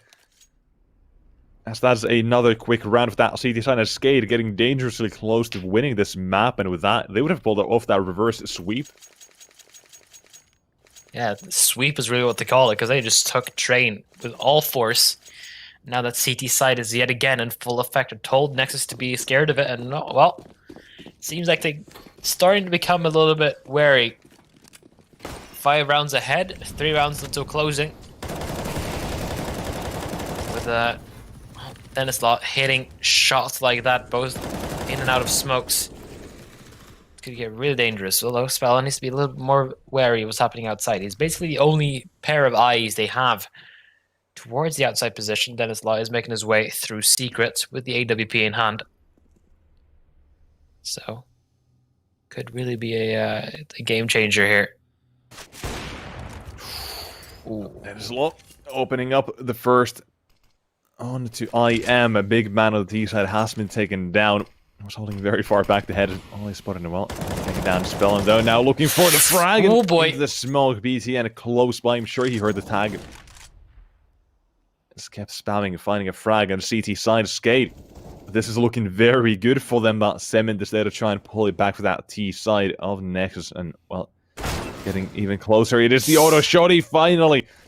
Waited for 2 rounds, has finally found something. A frag has come in, and the T side of their buy is not looking too great here. But Raga is again, he's there, but not ready for Denislaw. Apparently, somewhere outside, and on Ducello in a 1-on-2, looking for the frags. The nade comes in, and so does the eagle shot.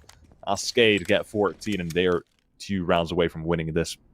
Yeah, Nexus now broke on money. They didn't even have the bomb with them when they started the assault towards the outside. It's just a testament to the fact that a lot of things are now going wrong for this side. And well, with the remaining players looking to make the most out of it, they're going to be forcing up to this one. They don't want to be, they don't want to try and give map point or a series point that easily just yet. Now looking for a way in. Semin, he takes so much damage, but he has become the man in the backline. Has got themselves towards on vents, but to what effect he can do with that amount of health and just a Mach 10, it's up in the air. Nope, nothing. It really is. And CZ side opening up with the first frag here. And well, Denislaw with another one, and now a shooting gallery towards ramp, but will be overwhelmed because the T side just keep on going. Hold W and down towards that B side. Now I like this. Oxygen being put in the corner. The flash is coming in, and Denislaw looking for a frag. But now surely Oxygen overlooked. Yes, 1, but he's got 2 in return there. Retaliation. T side do not want to let this one slip so easily, and IM backing away has been spotted, and it's all on BTN at this point. He needs to find that frag towards that A site very quickly, whoever it is. As Duplicate hiding through heaven. Is Duplicate ready for this? Is he looking for this angle? No, he's actually looking for it as well. Now down to 1-on-3, and it's Rainwaker waiting on the bomb side for the trade, and he's got it. 15 Skade. Oh my lord, Skade! What an incredible adjustment. And then they had 3 players over on B. If it was just pure luck or a good read, I don't know, but they were able to get every single one of their players in the exact right position, holding the exact right angle. That has given them towards series point. This round could propel them towards the grand finals and put Nexus towards the lower bracket. And well, if you go towards that lower bracket, you're going to have to fight one more time before you at least get a chance for revenge. It's going to be difficult. Nothing's going to be easy. Rainwaker in a very good position. Once again, the door not blown open. Looking for the frags. T side 2 coming in immediately with the CT side. Now trading as this could be the round of the game. A 7. He's got another one down to the 2-on-2. The trades are imminently coming in immediately. Denislaw still hitting another shot there and into the 1-on-1 for the match here. The T side. All on IM who managed to clutch out the 1-on-1. And that could not be any closer. We've got another round to go here. I'm looking with 24 frags to his name. The T side. He's the only shining light for them right now. And needs to keep going. Denislaw, though, he's woken up here on the CT side of Nukes. 27 frags to his name. He's an absolute beast on the AWP. Oh, look at this. It's going to be pistols for that CT side next. They have a chance to at least slow down, catch their breath. But when they do, that's exactly when Skate going to pull out something unconventional. Look at this 5-man stack on ramp. I've never seen this position be used for the pistol stack. Usually it's towards like the actual entrance to Hell. This is a much more secure version of it because now you can't get flanked by anything. But if Nexus, if they run in towards this, I don't think they will, but what point do Skade say like this isn't working, let's go somewhere else? They don't. I don't mind. I don't think they will, yeah. Okay, they will actually. Never mind. Yeah, they start moving as soon as you mention it. They've got a 6-ton for these kinds of things. And Semen, let's see if he can hold it down at Mouse 1 and how well he can. To the 3, 4, and looking for the final man. But Denislaw takes him down. It should be the end of the round. Very shortly, still looking for... Oh, this is being wallbanged. Okay. I gotta be a bit careful at that point. But, oh, he's even ready for BTN here. He could still get another frag out of this. Maybe an AK, but it will be shot down in next game in double digits here. 5 more in a row needed on the CT side by coming out from them, but it's not going to be the perfect one. They're going to be lacking a lot of utility. Yeah, that's exactly what I was going to point out, because you can buy, or you can wait one more round. You have these rounds to play with. If you go for a half buy, or at least like a couple SMGs and maybe even a shotgun. Or shotgun, okay, the shotgun is out for duplicate. Could potentially use a lot more utility in your favor, but it's not like they're going to be going for that. Denislaw, if he's going to go for an AWP, is going to be a glass cannon, which is going to be really risky and also very difficult to retake with. So he's willing to take that risk. Well, this is full investment now. If Nexus take this one, that means that Skate is broke. They got nothing for at least another round, which might give them 12. And a very, very solid chance for a comeback throughout all of this. And they need to go to overtime to drag this out. That's been the story for most of the Nuke games in the last 3 months. Yeah, but look, we've seen Duplicate again on the auto shotty.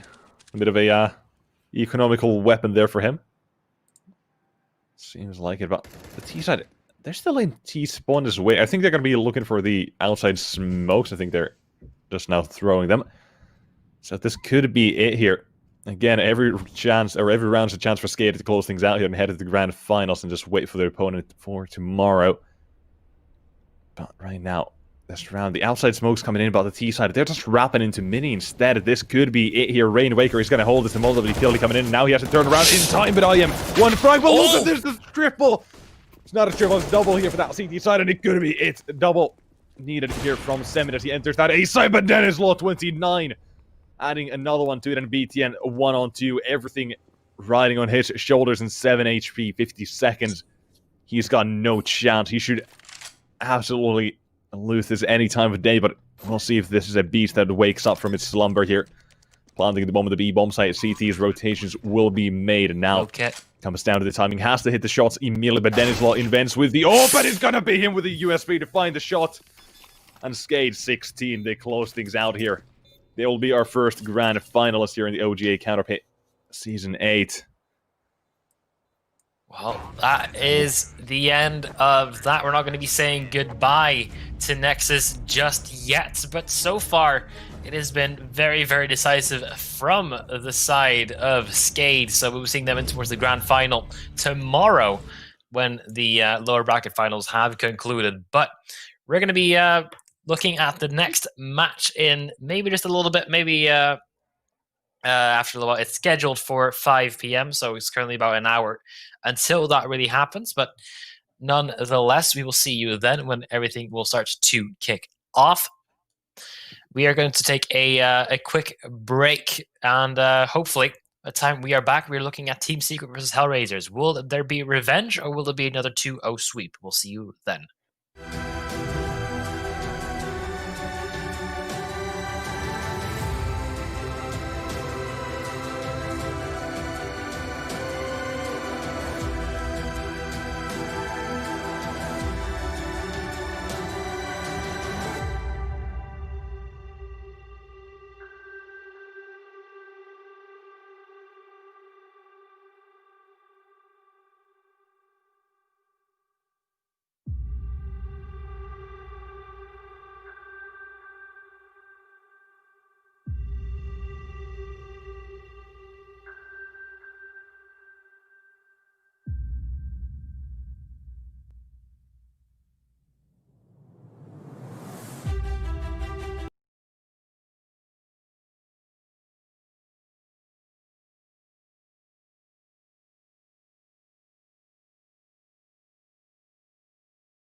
Welcome back to the OGA Counter Pit, brought to you by AMD and Sapphire. My name is Grevling, and I'm joined by Nexus. A couple hours ago, we covered the lead-up match to this one, or the one who was going to go towards the finals. Take a quick look at who won that with the brackets.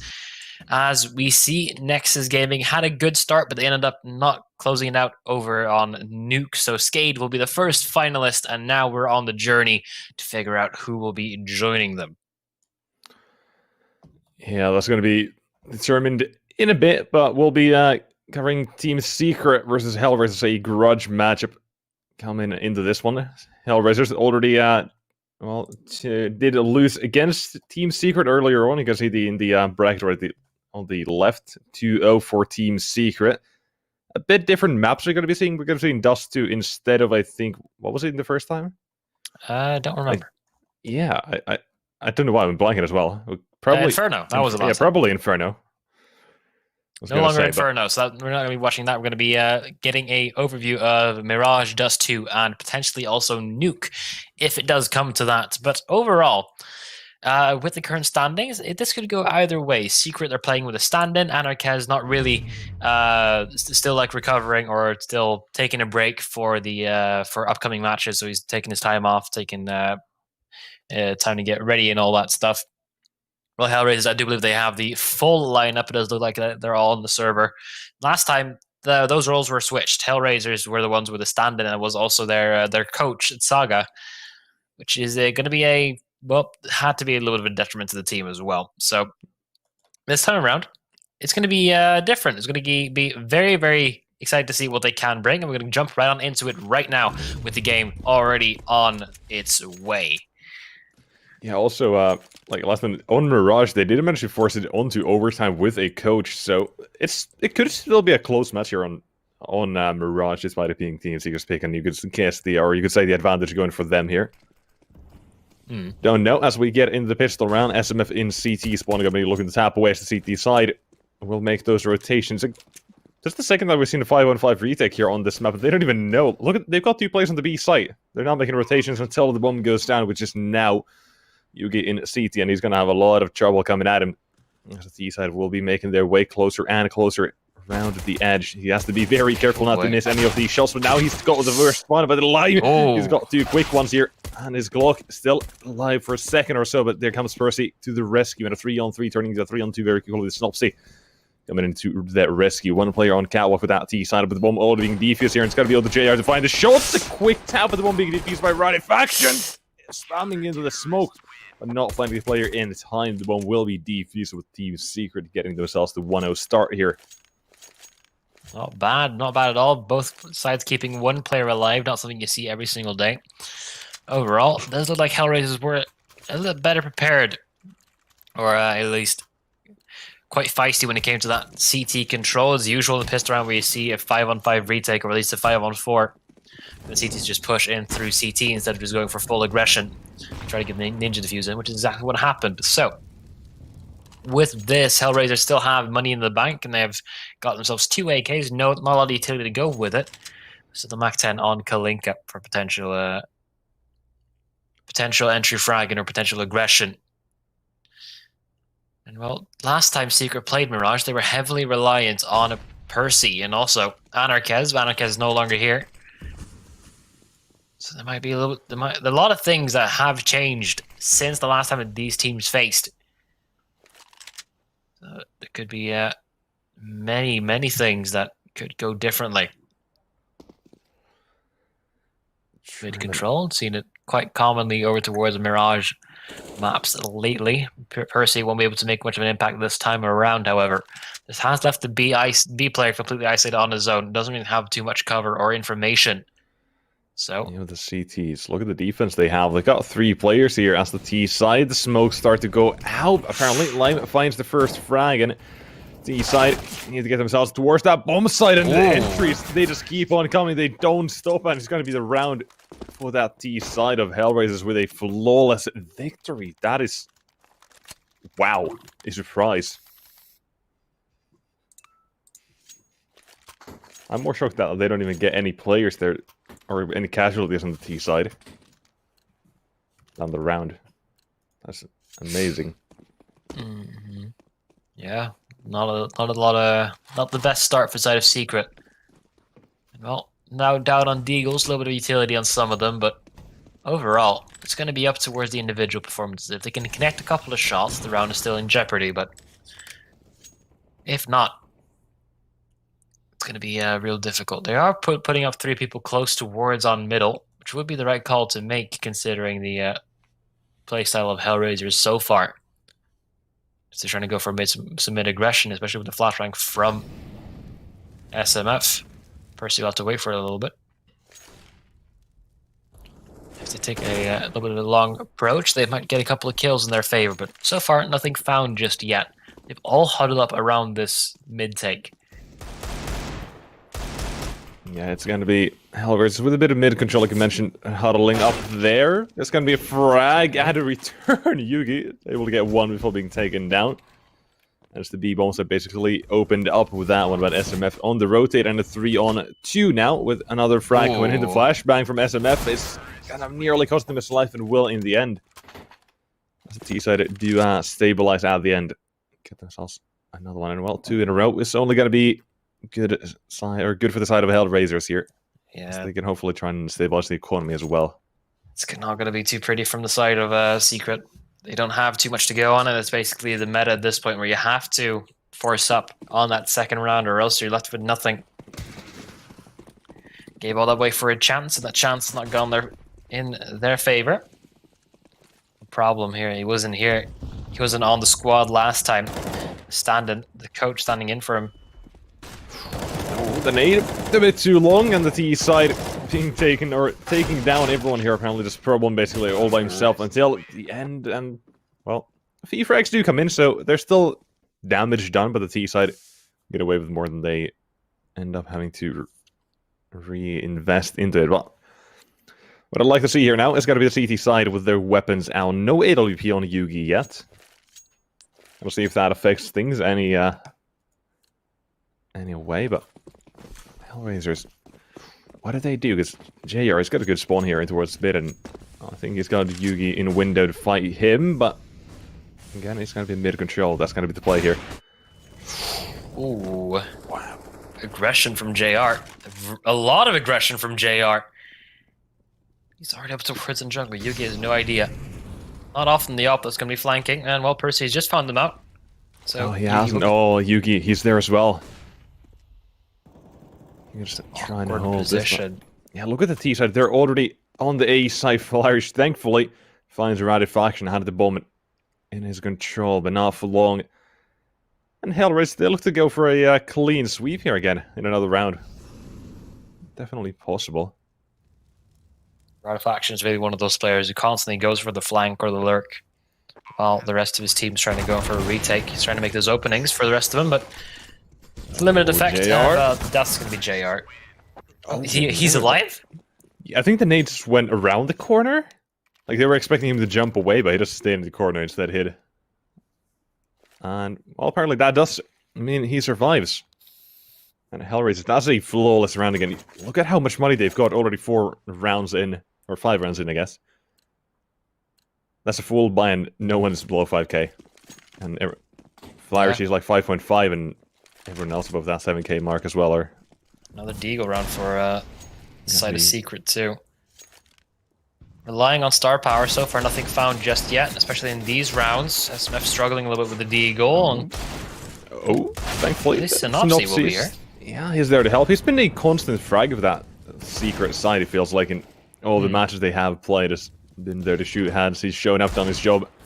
And Secret, with a, well, chance to go to the lower bracket finals here. HP. Oh, but that's enough. Linka, is he ready?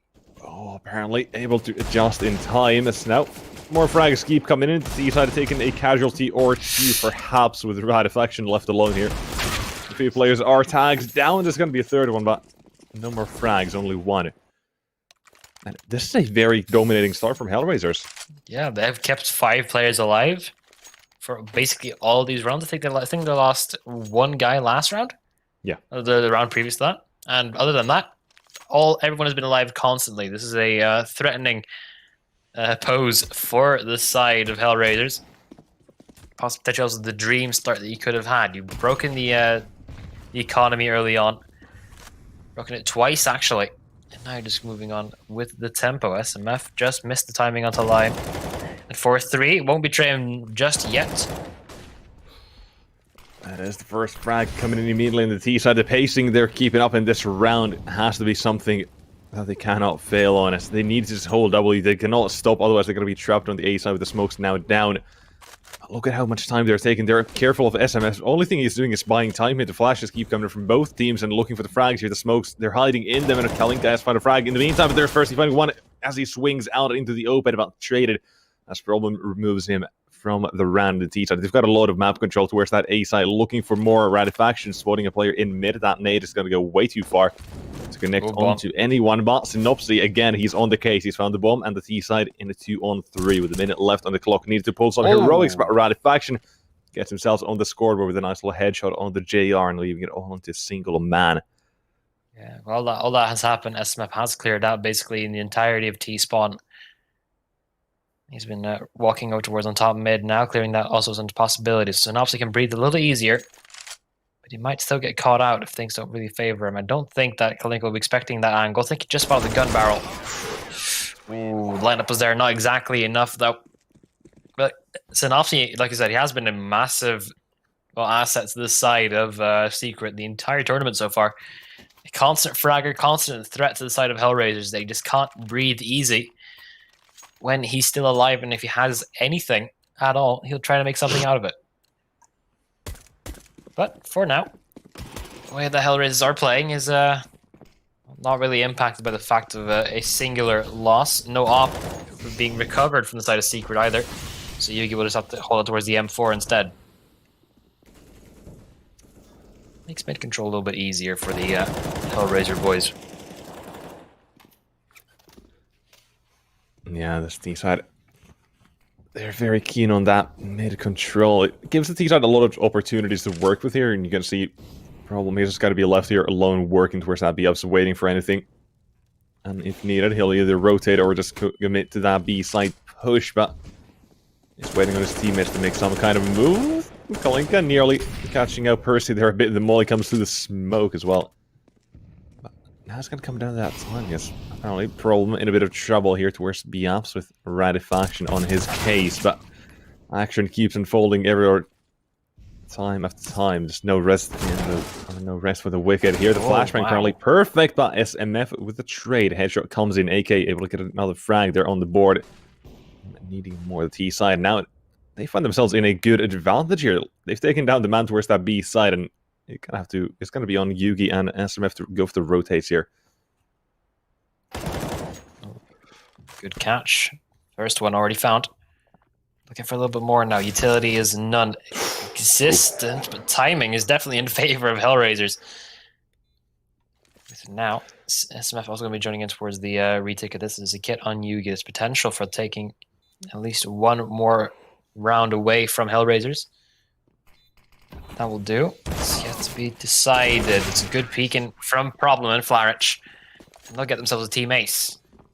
But still, the economy is looking so strong.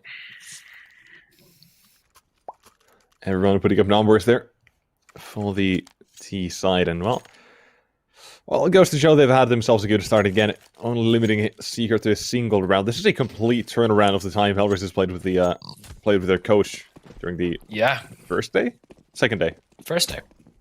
Was it? No, second. Yeah, I was about to say. No. Yeah, they're just not starting off as well for the Team Secret side. About Yugi, there's a little headshot. A few missed shots, but it doesn't really matter. He doesn't even take any damage from the exchange, and it is gonna be the T side to go scour back. Ooh, I love the boost. It's gonna be such an off angle. They're not gonna expect this. Well, the T side, they're playing very patiently here. Like, this is one of the rounds they haven't focused on mid too much. I mean, they did send one out there. Kalinka, he nearly got taken down, and now he's got two players coming. Adam Synopsy on the scout. Immediately spotted them and avoided death, but apparently Lime is there to shot him down. It's SMF again towards ramp. He was there last round as well. Now, can he do anything more? He could potentially just drop the bomb in its entirety if he has the timing right, but So far, trades are actually happening, and this Oh, definitely no. won't have the patience for it. He will get dropped lime. Trades are going back and forth yet again. Leave everything onto JR. 40 seconds left. He can go to the other bomb site if he wants to, but considering what he has, he only really has the Deagles to work with. Looking for the fight on towards Percy. Oh. Percy will win that fight instead. And shoots the ult. That's what you like to see. Team work. Yeah, Secret round number 3 on the ball. But HellRaisers, I'm gonna assume they're gonna try and change things up in like soon enough here. Yugi on the op. Again, man, he's got a good spawn towards A. Maybe even go for a bit of a palace fish. See that work every now and then. Well, HellRaisers, what is their plan in this round? Seems like they want to go for that B side push. Yugi will be going towards palace, but not going to be finding anything besides an empty room. The Molotov is there. The nade follows up. I think that's going to go a bit too far. Problem. No real damage taken from it. But the T side, like 4 of them immediately in apartment, just lining up that utility and getting ready. And the CTs, you can see how far spread apart they are. Percy's all the way up short. He's got only a single man on the bomb side, but Radifaction, thankfully, he finds the first strike with the flashbangs. Keep coming, they don't stop coming. Problem with the entry, the T-side look to get themselves another one. Radifaction has to be dealt with, but still standing tall like a rock here towards that B side. Another frag coming his way with the OGA, looking for another one. JR in apartment is going to be the next one with Synopsy coming around and finding one more frag for that CT side, and they're shutting down the B push. Nothing being found for the CT side here. The AWP still missing shots by Yugi. He's not. And Galenka in a 1-on-4. The bomb is right in front of him, but he knows the AWP is holding him. Needs to nail the shot as he goes for the swing, but Synopsy, he's taking the initiative. It's a strong hold from Radifaction. Practically unassisted for the first 2 kills, and then Synopsy and Yugi joining the fun as well. I might send a little bit of a shiver down the spine of HellRaisers. In fact, a single man can do that much damage to you. Although, they might not be as phased by it as you might think. You have to fix off one mistake. It should be easy enough. Yugi with a very good read. But, so far, mid-control being taken by HellRaisers, but secretly look poised to try and take it back. Kalinka? Oh no, he fumbled. Oh, he fumbled his nade. His grenade keys not working. And will be burned to a crisp. That's not what you want to see here. Instead, the T side in 4-on-5 start of the round. Mid control is not going their way, and well, Secret, they might have found themselves a bit of a hope here. I mean, still early on, but well, it is a hope nonetheless. Here is the CT side. It's not started off the way they want to, but it is what it is, and they gotta have to go with it and try and turn things around, which I want to say they already have here. Fighting a few, but need to completely shut down at HellRaisers. This could reset the economy, but I like this push. Synopsy is going out first. The boost coming in from the T side. This one, and a Flourish immediately swings in. Not even swinging it on the Bob's head. Purse actually gets that kill. Yeah, so he's finding a lot of damage here. JR trying to spam away, but no connection in 30 seconds. I'm not fancying his chances in this one. He's also getting flanked as well. These Radifaction holding his flank in case he wants to try anything. Won't even get that far in secret now. With a 3-round streak. He's finally getting something together, and HellRaisers reduced to just pistols. Their incredible start, like the moment they started getting comfortable, all the money that they had and all the opportunities that they could go for, everything just crumbled. Everything just fell apart. And they end up losing to a forest spy, like a couple of deagles from the side of Secret, and then, well, no rounds since. Yeah, T-side. Now they're starting to slow down here. That one, they used basically everything they had in terms of economy. And it will hurt them quite a bit. Going down to pistols. Well, Secret are picking up a bit of pace here. And they can't... How does Yugi have 10k? He's been saving that up. He hasn't had a need to reinvest. Wow. Now, is this a B rush? I think it might be full on to be a B rush. Flourish is going. Well, not quite. Faction, still the sentry nest over here. He's already gotten a couple of kills, and if he doesn't get any, well... Oh, he's going for this. He did this earlier on, and no, that's the bomb and information.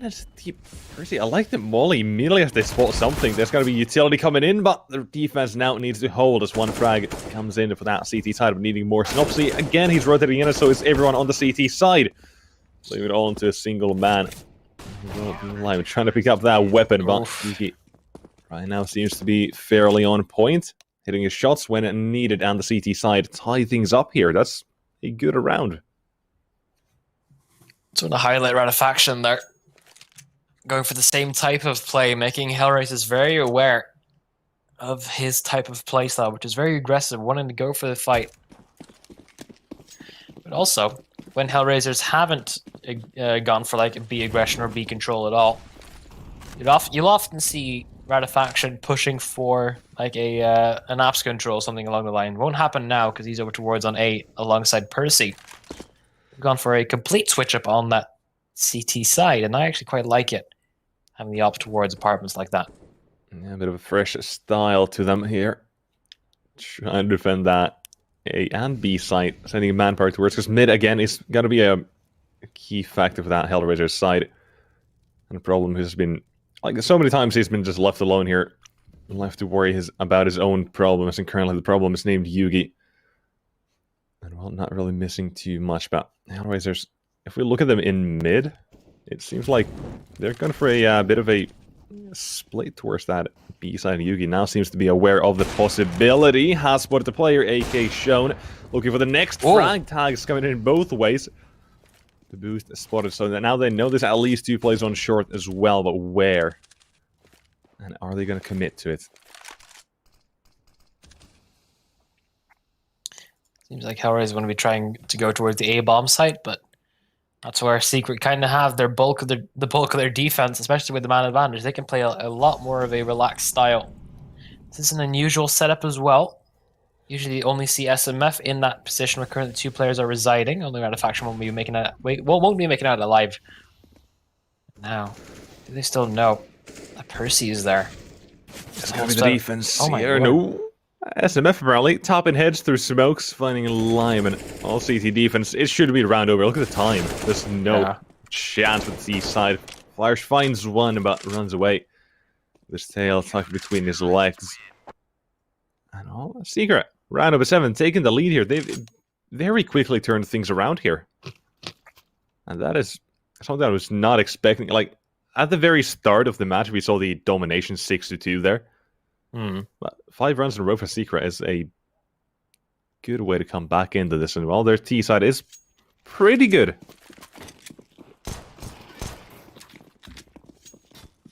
I'm not quite sure how many rounds they got on their T side when they actually played it last time.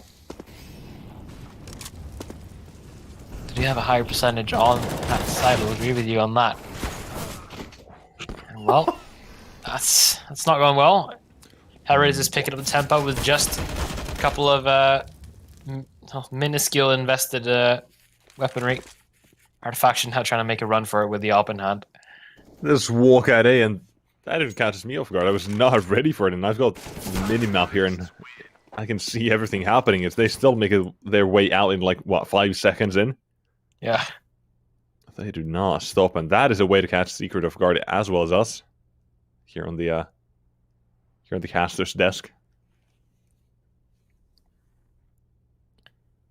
And now headed into the final round of the first half, 7-7. Looking for Team Secret and HellRaisers to see which one of these teams will get themselves that 1 round advantage headed that second half of our first map in the best of 3. Oh, JR, I like this. The op is there, but... Whoa. Well, there was an open short as well, but Yugi immediately getting deleted. They're not sure where to go, but JR has this one of a Faction. I think maybe not yet, but there it is. The frag comes in. Even so, and well, trades keep coming in. SMF with the nade as well, tossing one of those out. And Synopsy, he's here. He's ready for the frag from the B side being taken down. And he's not going to stop pushing. Look at this. He's going all the way to top mid and removes the final man 3k for himself. He just goes out to mid and doesn't stop holding W. Just really wants to see and shoot enemies, it seems. Man, it is a non-stop rage machine. Well, some ways kind of similar. Playstyle to what Problem has been boasting. Also similar in kill feed almost, except the Problem has 5 assists and Synopsy actually finishes his own kills. Secret for a pistol and see what they can bring. No tank setup, no raid boss, just utility. And default Glocks up against no utility and just default armor for the side of HellRaisers. Yeah, a little bit risky. Outworst that A side. It's going to be basically the same kind of play coming in, mirroring the first round in the game. Let's flash alone in CT, but the rotations being made quicker from HellRaisers than their counterpart on the first half. And SMF finding a frag, the bomb goes down. It's going to be 5-1-4. T side, they've got a lot of good positioning. Your 3 players in jungle just strapping the CT side, but look at them, they're just going to be not holding out at all. Everyone in from CT, spawning out towards that A side, looking for the frags. Percy on that firebox, looking for a frag, but will be the man to get fragged instead of Flash picking up a few frags here. Problem could be on for another one. Slime gets one, and there's another one on the T side. Have yet to find a single frag, and the retake goes to favor of the CT side. It's beautiful. I thought I would struggle more, considering the fact that I didn't have like utility, I didn't have a kit, didn't have a smoke. But they managed. Even though there was a little bit of a struggle towards on the jungle at the beginning of it. It's a good strategy, that just leaving CT out in the open and just retaking with 5 man. It's not something you want to be doing every single round, but for the pistol, it's not exactly the worst case scenario. SMF will now be holding on towards the hero AK. And alongside with Synopsy. I mean, yeah, that makes sense considering their performances lately. Maybe SMF a little bit less so, but Synopsy definitely.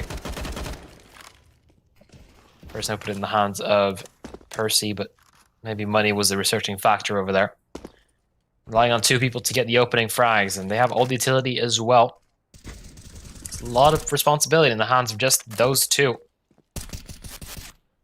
And one of the teammates already getting taken down. It's not going to help their cause here, as the forest spy needs to work out. Otherwise, it's going to be down to those pistols to try and find it.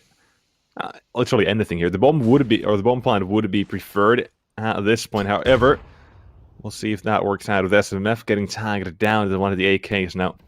Going down to 62 HP. Kalinka, he's going to have a duel, but problem with the MP9, he's there to trade. An AK can be picked up. Yugi has got that one, and somehow Percy in window starting getting a bit of damage here. But here's the MP9 again. A problem going through a smoke.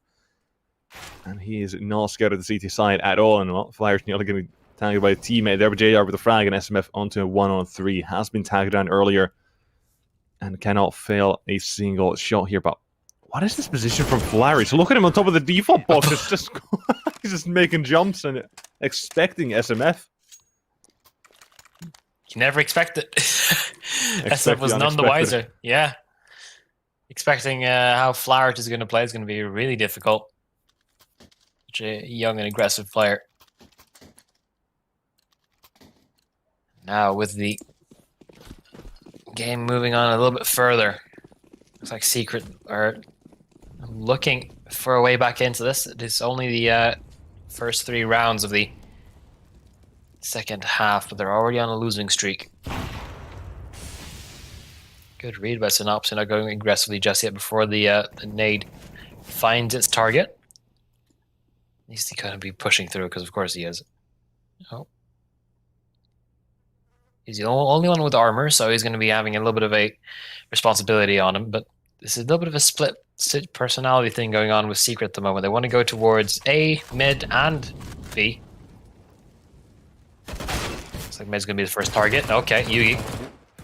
Starting things off, but again, the CT side have seemed to shut things down rather quickly here, and looking for one more man is got to be a nearly clean sweep from them.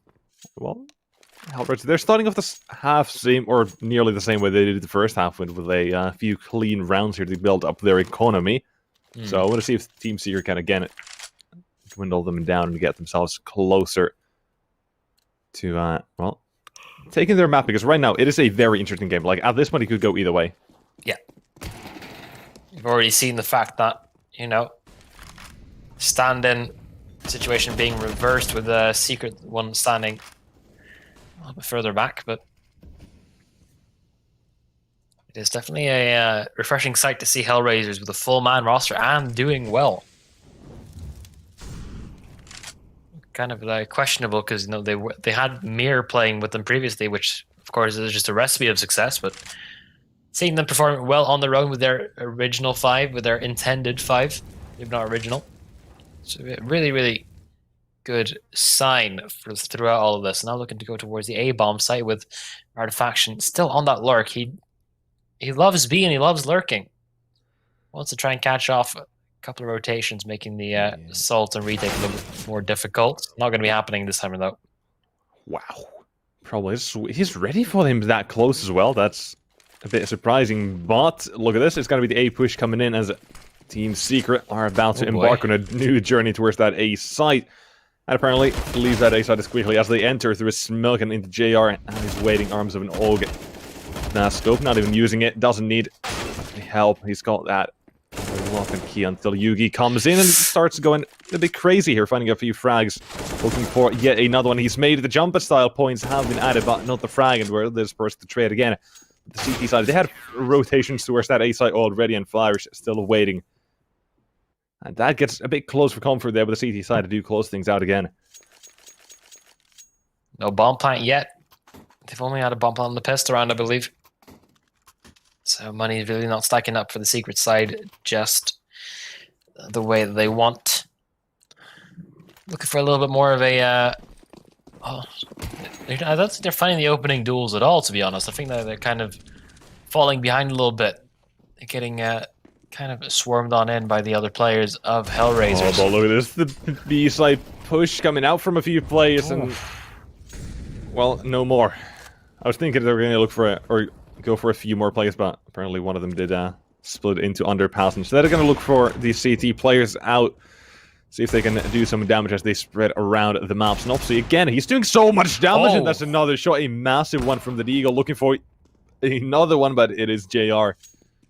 Finding one, but look at the rotations they've been made, and Percy has a chance to at least plant the bomb. This one man in market, the only one who's anywhere near, but if he swings in, he's sure to have a bad time, and it's going to be a problem to find the frag. Look at the frags he's on. 24 to 10. Jesus. He was a bit quiet yesterday, but today he's absolutely nailing it. He's loving Mirage. Well, with the current situation, it's looking a lot better for HellRaisers than it is for Secret, but not the first time the Secret have turned around a first very good spree, but no. Not while opening like that. Lime helping out his teammate as well there. JR is not really going to be too happy about the fact that he's missing shots quite often. He's a little bit of a weird opper. Sometimes he's super aggressive and he has everything, and sometimes he gets quiet, and you often see him miss a little bit more often. Yeah, he's just a bit inconsistent. I like him as a player, but he's a bit inconsistent on the Opia. Do concur with that, but guess who's not inconsistent? It's got to be Snopsy. Man always keeps delivering and looking for another one. Getting sandwiched in though, but does he even know Flourish is still there? I don't think so. And look at this, the flashbang, and well, Flourish, all you have to do is wait. The flashbang, I think, just perfectly lined up behind the little wooden pole there. C side, this is not going their way. HellRaisers, they're nailing this CT side and absolutely hammering it home. Ratifaction, man, usually on the lurk, and now looking to trade for a 1-on-4 here. And well, his chances are not too great, and even worse now. Flyers, he's got the shadow. Yeah, he's just waiting to pull the trigger. Got that one as well, and 6 in a row here. HellRaisers, this is one hell of a showing from them. Flawlessly decided so far. No more money in the bank for Secret. Or they can go for a force buy if they want to, but it won't be a lot of utility. And you probably have to go for a Mach 10 or something. Actually, Percy wants to go for a half buy. SMF are going for a full buy. So it's a little bit of a weird situation. No op at all, however. JR is the only one with that privilege. Meantime, I keep getting baited in by this. But is this going to be a B rush, or is it going to be a very, very mild approach? Problem has been very good at shutting these down recently, so won't be surprised if it happens again. Synopsy gets caught out. The push now coming in towards the B bomb site. It's going to be the 2 players here. One takes him down. It's going to be Kalinka on the M4. A1S has got one, and then the second one through the smoke, nearly taking on Percy as well. But the trees keep coming. The bomb trapped on a bench as the CT side make their approach, and they'll quickly making their way out towards that bomb site. Percy has to hit the shot and has to nail it, but not given the chances. The Lime already close by, and it's going to be Yugi in a 1-on-3. Has a chance here, but JR covering his teammates from Market, able to hit that shot, immediately shutting them down that team secret. Retake or clutch attempt, and this is looking dangerous here. Yeah. They fully invested, and now SMF didn't get much use out of the AK. So you can see a little bit of desperation from side of Secret. Not exactly living up to the standards, not exactly delivering the same way that they were. JR looking for a little bit of an entry frag, not going to be going in his favor, however. So aggression, once again, not paying off. Look at Secret finally getting things going. Finally, and well, they look to keep up the pace already up towards that connector, and Flash is the only man towards that A side. So many times he's been the one to shot down this T side in the late round situations, but we'll see if he can do that once again with his teammate getting removed from the round. And he's 2-on-5 along with Kalinka making his way through jungle. And the T side is about to go ahead and plant that bomb. When that happens, it should be the round over. I don't want to call it just yet, but oh boy. Well, now this is chance. With one frag, they have managed to find themselves a chance. However, Percy immediately removes that chance, and well, Flash, you can see him walking away from this area. Does not want anything to do with this. It's going to be that round for Team Secret. They finally get things started. And well, what a time to do so. You know, they're only at this point 5 rounds behind, considering they get this one. It's doable. It's going to be a real climb. Looking for like every single angle, every single exploit that can potentially go in their favor will eventually be a little bit difficult. But I think it's actually one of the first times they've also gotten a bomb plant down, which really only highlights the amount of efficiency that HellRaisers have currently got on this CT side.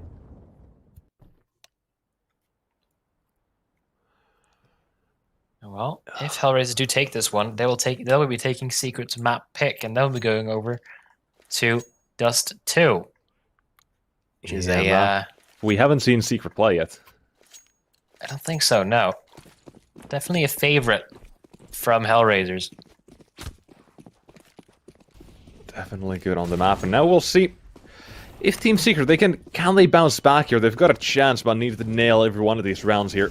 As they're looking for the frags, and apparently Lime already finding the first frag. It's going to be the trades coming in from both teams with the CT side in the advantage. It's going to be another man in windows. Percy's still close by, anticipating the air man being there. JR, he's got a chance at another one. But immediately traded the T side in the 2-on-3 here, looking to find the frags back and get themselves into this round. But Percy, I like the play. Very ambitious, being spammed while Kalinka has taken down the bomb, has managed to find himself a chance to seal the deal here in 15 for the side of HellRaisers, with Percy unable to find anything. And I don't even know what to call this. It's just dominating CT side. It's almost flawless. The fact that Secret got one round has given them a chance to buy back up again. Other than that, it's given them nothing. Because HellRaisers are right back onto it with almost the same amount of dominance as they've had throughout the entire thing. So there's still going to be money in the pockets of HellRaiser, no matter really what happens. Now, remaining push on in. That's not going the way of Secret at all. No, but it's now all turned into a 3-on-3 in the first, 15 seconds of the round. The CT side have found themselves a few frags in retaliation here on Radifaction. He's made his way towards that B bomb site, with JR makes this bed and finds another frag with it. And I feel like he's finding frags with the like at least one around, basically, as the CT side has continued. So he's at least consistent that way. He's there to find one, maybe another one, but he's not overly eager to find the frags. He's there to help out his team to secure another round. And now, there's an audio cue. He's coming in another shot. Yugi, all on you, the stand-in here. Needs to clash out a 1-on-2 with one player on stairs and another one flanking it from T-spawn. Seems near impossible, and it's going to be with JR. He's going for the aggression right now. I say he doesn't hunt for frags, but he's just done that. 3k in the last round, with HellRaisers winning the Seam Secret mapping 16-9. That was quite the showing, quite the dominant CT side. I think that was first a 7-round streak and then like 2 more to finish it all off in the end. It didn't really matter too much what was going to happen, but Dust 2 is going to be our next map. We're going to be going to a shorter break and then see if Secret can go further or if they're going to be left in the dust in the 4th place finish. We'll see you in a little bit.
And welcome back to the OGA Counter Pit Series 8, brought to you by AMD and Sapphire. My name is Grevling, joining me is Nexus, and we're covering currently Team Secret versus HellRaisers. A little bit of a rematch going on here in the lower bracket round 3, with Team Secret already forfeiting their map pick of Mirage. We're going to be heading over towards Dust 2 now, which is HellRaisers' map pick, and they've looked quite good on it.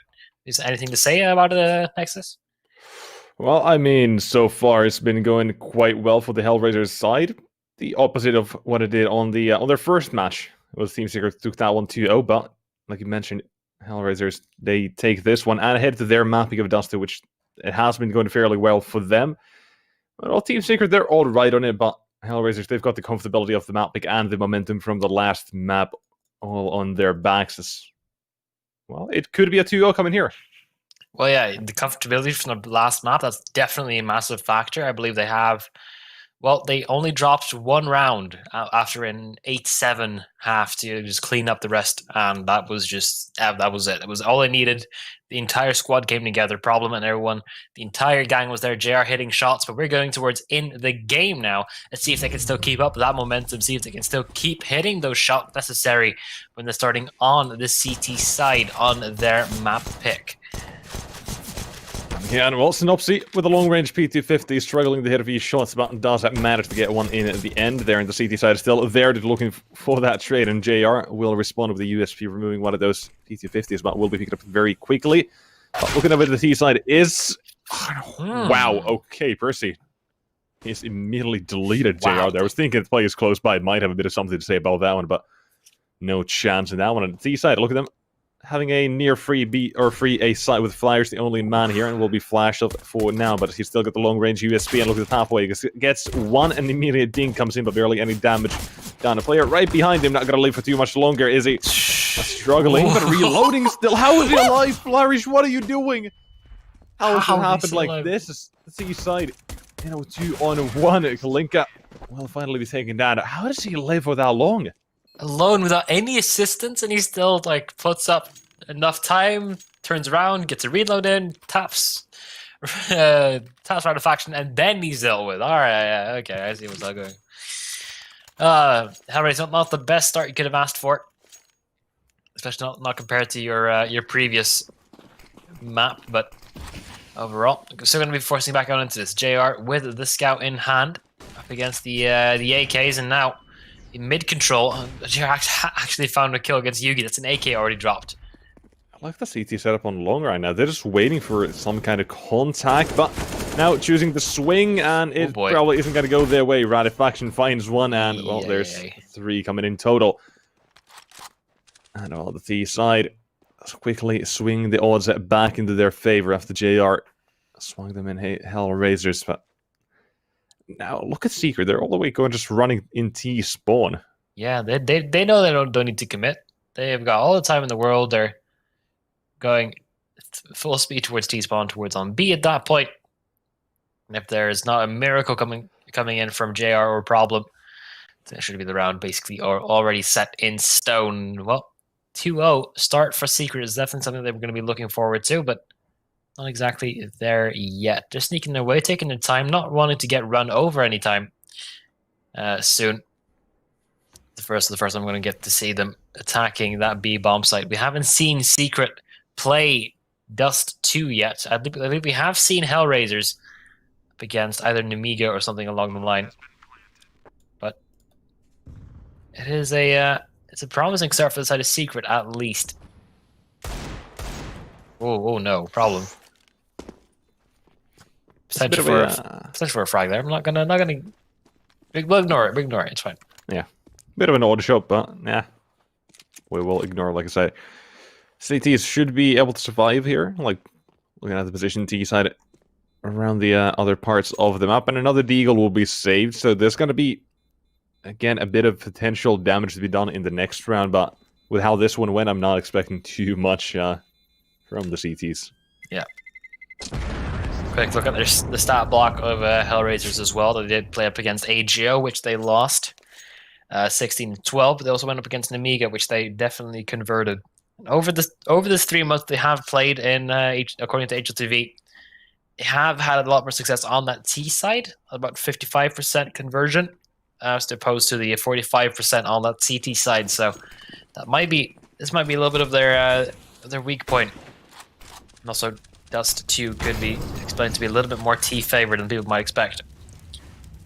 But now, again, long aggression from HellRaisers. They want to make sure that they have that part of the map on lock. Oh, they might have the entire A bomb side locked down. Look at the T side. They're about to enter. It's going to be a death trap. JR already finds one, but is the T side going to back away now? They look like they're going to just run away. They had it into short, and CT is making rotations. This is a... Oh, they think they're going B, but they're going to know. And Yugi, with the bomb on his back, goes with the swing and finds the frag. CT side. Wow, that's a quick shot there. They made the rotations, and now they're just awfully spread apart. JR needs some kind of a magical scout shot to connect here. And, well, there's a tag coming in, but where's the follow-up shot? No, it's not coming in by any means. Synopsis instead. He's coming in to save that T side to find a few frags. Clean it up, and Kalinka in a 1-on-4. So far, it's basically going the same as the last round. No real damage being done at the T side. They're going to try and inject some cash into their bloodstream here. And, well, definitely have the chance to do so. But it's on to Kalinka. How much damage can he get here? That's two plays. A double stack there. Maybe if he swings out on Ratifaction. I don't know. Oh, he hears the player running back, but is SMF catching him? He will. He's ready for it. And Team Secret, that's a good start here, but how will they fare off against the CT side by coming in here? Because HellRaisers, they had that CT side and Mirage, and it was near flawless, only losing a single round in total in that second half. CT side Dust 2 is a little bit of a different story, though. A lot more to keep track of. Long sight lines, a lot of individual plays potentially need to be happening. I don't think JR will have the patience to try and go for go against Yugi there on top of the map just yet. So they'll have a little bit of false security, the fact that no one has gone on middle, but lo and behold, people have gone middle. And with now no vision from side of HellRaisers, could be really, really dangerous. They have taken long control, so short is definitely an option to fight for. But the positioning from Secret, I like it a lot more than the positioning from HellRaisers currently.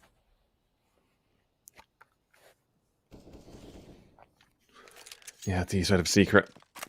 They've quickly taken a bit of map control, or actually quite a lot of it. You can see the T side or CT side is no one near mid, instead of just stacking that A and B bomb site. And now with a bit of utility going in, we'll see how the CT side responds to it. Well, is very limited. A few flashbangs, smoke, and a Molotov. Spread apart 4 players there, or 3 players actually. But Secret, they're just taking things quite slow now. The utility starts to come in, and apparently the 4-man unit will start to make their move. But they gotta be quick about it. They're just stalling at this point. How long are they gonna wait here? Apparently my question will be answered immediately as the utility now starts to come into the T side. Train make their way towards that A side, looking to find the frags. That Ratifaction belongs on that A side, finds the bomb planted. Now the T side in the advantage, and well, quite the advantage actually, as they look for the frags. Percy dropping into CT. See, madman going for that one, but the trade comes in quickly. JR though, he has a chance to change the tide here. He's got 1 frag, looking for the next one as the T side is still quarantining this A bomb side as they try to hold on to the Molotovs onto Gandalf. That could be big, but the player in CT spawn able to get something out of it, or actually fully bullets to the head of the T side now in a 1-on-2 Yugi. The stand-in tries to do his best, but appears there's no time. Surprised JR even hit those shots. It's all that surprised me. I'm surprised that Percy had the stones to really just drop in towards the CT spawn and actually get a kill. That was unexpected, to say the least. HellRaisers. Let's do it. Let's get the ops on the hands of JR, but they are on a 4 losing streak at this point. So this is still a good full buy coming in from the rest of them, because all things considered. But they really need to start turning things around, because Secret is starting to run away with it. In terms of money, it's looking quite nice, and well, everyone is still kind of feeling each other out, especially Secret. Look at the aggression coming in. Synopsy. And shivers down their spine from now on. Yes. He decided now instead of going short, they've changed things up completely, put a 180 instead, headed towards that long area and have found a frag with the cost of one man. And looking for the next one, Yugi. Gotta be very careful about that one. As the CT side to go, they're all trained on the angle. And still, JR, he wants to go for this frag with the flashbangs now coming in the T side and make for the cross. No way, hasting towards that A side, and Yugi, he's got the long range shot connecting. SMF, he's the man to cover short, and there's going to be another one rotating in from there. It's going to be a problem right in the smoke. That molly goes out, and that's the timing problem. It chooses to go in with Where's the frags? Problem, what's happening? There he is, the trade comes in, but what took so long? I have no clue. It seems like he already went through that smoke. It took an ages just to line up a frag, but there's Percy going down full blind. It doesn't matter, no problem. And Yugi 1-on-2 has the bomb planted for him. The flashbangs coming over. Or a smoke on the bomb. That could be enough as they try to get on that defense. Yugi has to nail the shot when the bomb gets tapped here. Looking for the man, but not able to connect the shots. And the bomb being defused in the smoke. HellRaisers sure to steal this one back, but Yugi's still got 1 or 2 chances at this with the bomb. 10-second defuse is going to be coming in as HellRaisers steal around. Problem was the only guy without the kit. That got really, really close. Uncomfortably close as well, and he even got to save the AWP towards the next round. It's a good sign. Secret still got the bomb down, so their economy is going to be looking quite nice as well, saving the op on both sides at the end of the round. But finally, things going the way of HellRaisers. At least you would imagine. Last time, Lion got stabbed. The aggression though. There we go. CT side, a few frags going their way. Nearly 2 more. Percy and Synopsy. Look at the HP on them. 35 combined and looking for yet another frag. But Synopsy just doesn't care. He's going for a fight despite his HP disadvantage. JR, you need to be so careful in this swing with Yugi in pit and covering his teammate. Half a second later. And well, Percy would have been dead about the CT side with 2 players to try and make the difference in the round, both coming from the same angle, but surely not going to be expected. And Synopsy, let's see, he's going to get taken down, but... No, one guy. Yeah, this could be a huge round coming out from them. Well, planting for long isn't an option anymore. They have to stand and fight on the actual bomb site. You're going to be trying to look towards on short, which is the right call to make here. No one there to greet them. Percy, the op, he could potentially also find a chance to fall back completely. The moment that HellRaisers have now arrived, they're completely out of luck. Percy, though, let's go 1. And problem, he's going to have to clutch out another round here. 1-on-2 this time. Instead of a 2-on-1. Has to try and tap that bomb. Bait them out of position. The first man has been spotted on short. You're going to tap it again. Get the head out of short. And find him. Yugi not swinging. Will go for it. And problem finding the frag. Now Percy in CT spawn. Has the idea his teammate got killed from there. But Percy with a headshot still able to take him down. And probably going to go down to the bomb as well. But this is Team Secret. They just immediately turned things around here on the second map. Surprisingly too, yeah. Not something you'd see too usually.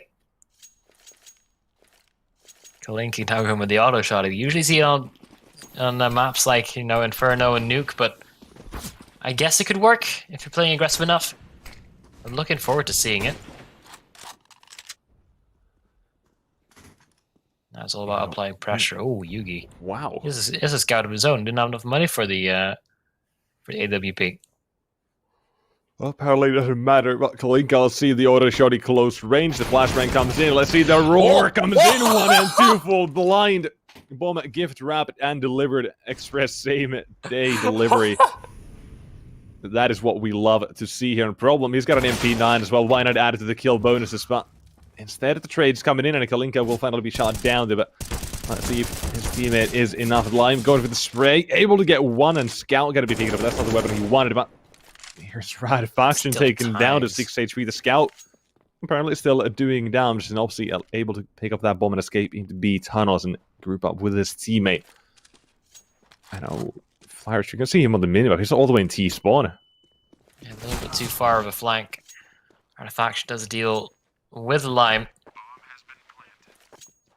This has been a little bit of a cluster, and HellRaisers have only been given a lifeline by the fact that they had the auto shotty on Kalinka.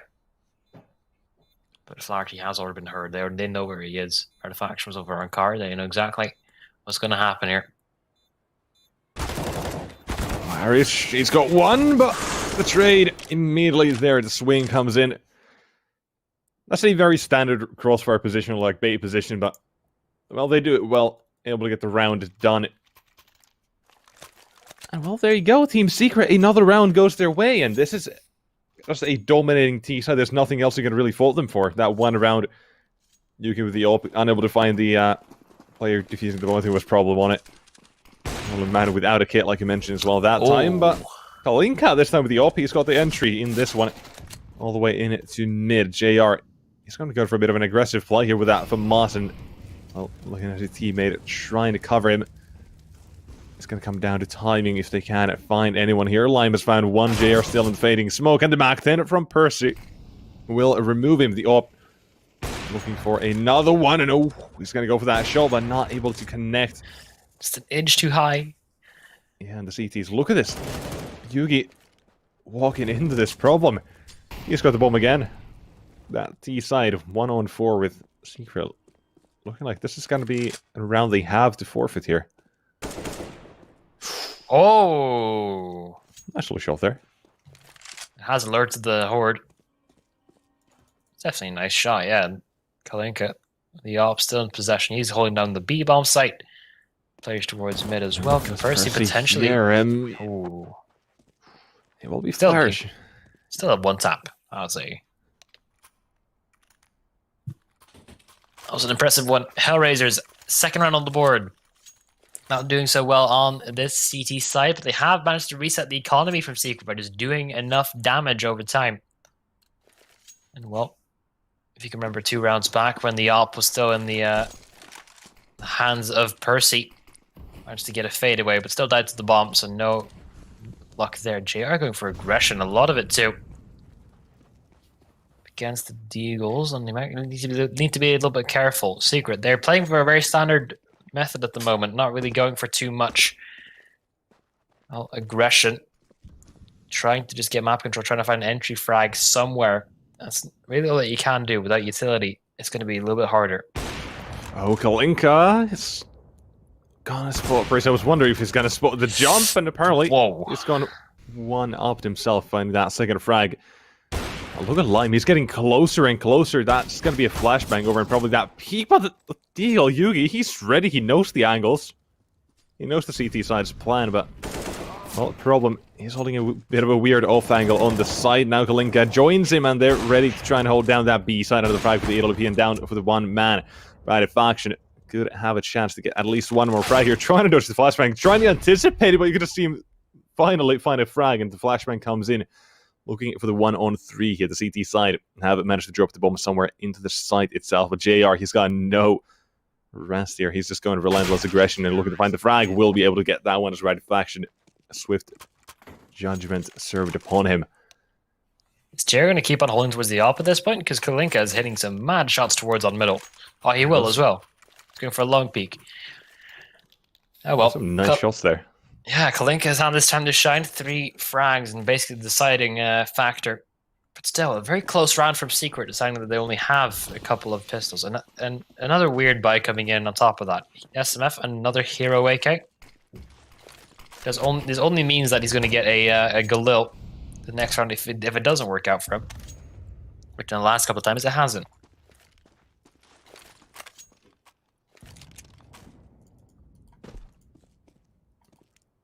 Yes, T-side around is gonna be quite a dangerous one. At least in terms of how much damage they can do here. CT's got to be careful, their economy still very fragile after a single round win. JR, he just went aggressive there, doesn't care apparently. On the T-side off towards short in the meantime. Losing long means taking short, and well, they try and react to it immediately. But look at the CT side, they're just making rotation, so even if they go towards that A side, it's going to be one man with the AWP here. JR probably going to go for that one frag with a second and wait for his teammate to get contact, then swing again. That type of play here, but ooh, the run boost could be something here for that T side. They're one Smoke goes flashbang. out, but yeah, JR still has the line here. The jump comes in, the no. boost, and not so much. And this will kick them apart. Here's one more, but Yugi is the one to deal with that instead of Flyers here hiding with the bomb side, finding 1, 2, and well, another one barely. Will be won by Yugi and Kalinka immediately trading. That was a bit of a weird one from the T side. Yeah, Ratifaction was expecting a little bit more speed there. Didn't really go out in his favor. Yeah, I don't know what happened. Someone just forgot to hold W. Maybe a little bit of miscommunication. Like, hey, no, I flash, no, no, I flash, it's okay. And then just forgot to run. Ooh, if Yugi hits a shot like that, I'll be quite impressed. JR will, in the meantime, play a little more reliably. A little more calm as well. Well, ballet of Dust 2 has already begun. They lost long. It takes short. I want to make sure that they don't really give them complete opportunity just to sandwich on towards the A-bomb site, although the first frag does go in the favor. And well, double entry offered, and well, there is JR finally finding a frag back and into a 3-on-3 HellRaisers with a retake on their hands once again. Retakes and rotates. Gonna have to go for this one. The smoke is down, the flashbang will be coming in, but it's gonna be the man from long to really nail this one home.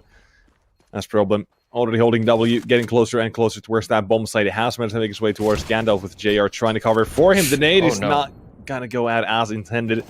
They get a bit of damage from it, but the frags now keep coming in. Kalinka has managed to make his presence known, but SMF immediately trading on JR into the 1-on-1.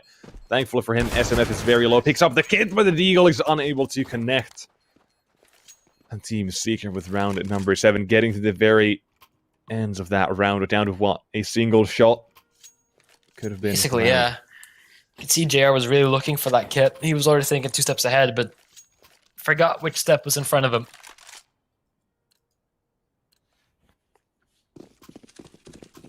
Now, guns in favor of Secret again. Look at this, though. Okay. He seems to be somewhat aware of the possibility. JR, though, will be boosted. Well, spawning the players running down Suicide and well into their death there. As well, JR, he's been a bit more active this map so far. At least compared to that last one we were kind of... Where we kind of said this. He's been a bit inconsistent, but right now he's a good effect of the CT side to find him opening frags. And welcome to show Dust to an open favored map. Well, HellRaisers, they have long control. They know that much. They're going to be boosting the op on over. Going to be relying a little bit more on him as well. Yugi's in the pit. Try and hold on towards everything, but Secret, they have boxed themselves in. If Kalinka holds the line here, there's only really one way that they can go, and problem, he needs to realize that as well. He's going to be rotating on over now with... Oh boy, JR. Opening a frag here for that T-side, looking for the next one as they still keep entering. JR, he's somehow still alive. Will be taken down as the T-side will fall down, but... Well, he got 3 kills in that round. JR, he's at the top of the server right now, feeling confident as ever. And, well, Team Secret being tested right now.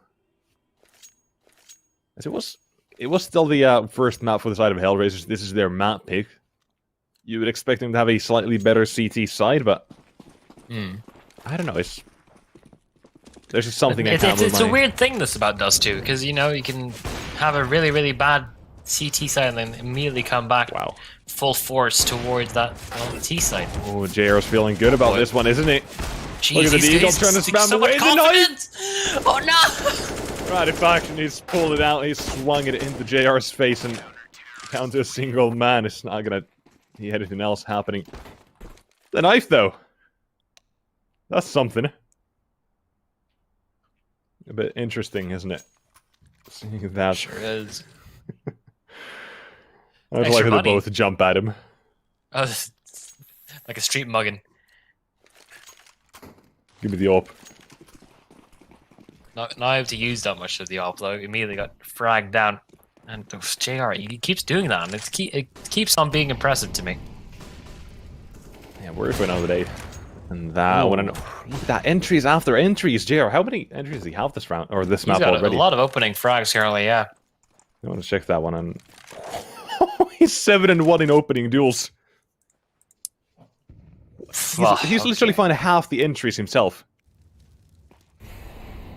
Yeah, for every round they've won, I think he's been opening for them.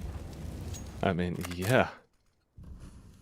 He's playing in a very good position as well now, although it's in a kind of in a one and done spot. Kind of need to play a little bit more carefully and still able to get at least one frag from it. Not the end of the world just yet. Flowers with the spray. But now with HellRaisers, 3-man on this retake, and flashbangs already flying on over, or at least smoke grenades to try and delay. No. 2 players holding down the bomb site. 3 trying to take it over with that. Oh my lord, Kalinka. What a shot immediately. Snopsy.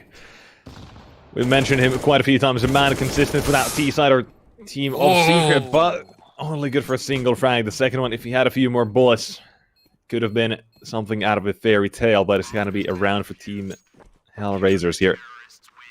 And well, they get another one with JR. The entry again and the second one on long. That is just so nice to see. And I'm still in awe. 7-1 in opening duels. Oh no, actually, I lied. He's 8-1 after that last round. 8-1. Yeah. Yeah, I think the HLTV sounds worked exactly on 136 ADR. Oof, and he's looking for even more. He's not even done yet. No, he's on point. I mean, Kalinka's going to be trying to go for a little bit like aggression as well. HellRaisers have been quite passive in terms of tunnel aggression, but long in A, on point, aggressive 24/7. Yeah, you can tell he's back with the vengeance here, looking to open up another one, but it's his Nopsy to get the better of the pre-fire with the follow-up there at T-side.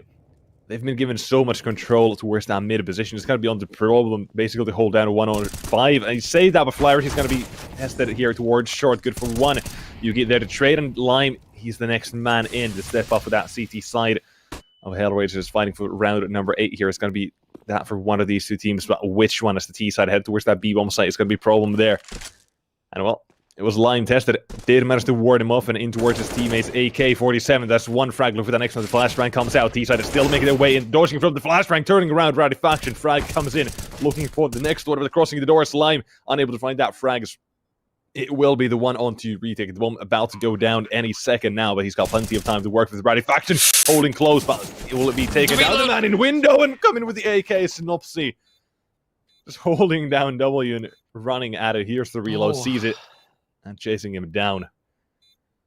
And Secret win out the half here. Well, so far, we had 8-7 halves in both of our maps. But yeah, you know what happened in the last one. HellRaisers in the second half. Only losing a single round. Completely train wrecking what was left of Secret, but seeing as Secret don't have Anarchids anymore, it might be a little more difficult to like hold down positions like mid and short and whatever. Not sure how much they have gone over with Yugi, the stand-in. But he is a very confident operator himself, and if he finally gets a game rolling, gets everything going in his favor, then he's quite formidable on his own as well. But they have to get there first with the second half. Coming towards the beginning stages, HellRaisers, they have usually gone for like a double raid boss setup. I'm not quite sure how that's going to work over here, because if you go towards like a position like long, you don't want to be flooding in with Glocks exactly. So if you're going to go double raid boss there, it makes sense. Or if you're going to go B, it doesn't make sense at all. So could potentially seeing what they're planning to do with just the investments coming on through. Yeah, we've been seeing the double raid boss a lot during our week of casting here. Seems like every team just pulling out at the same time. And well, I don't know. It's been having mixed results, so I don't know how I feel about that. When I personally just like to run in with a Glock and shoot heads, get the RNG. But that's just me.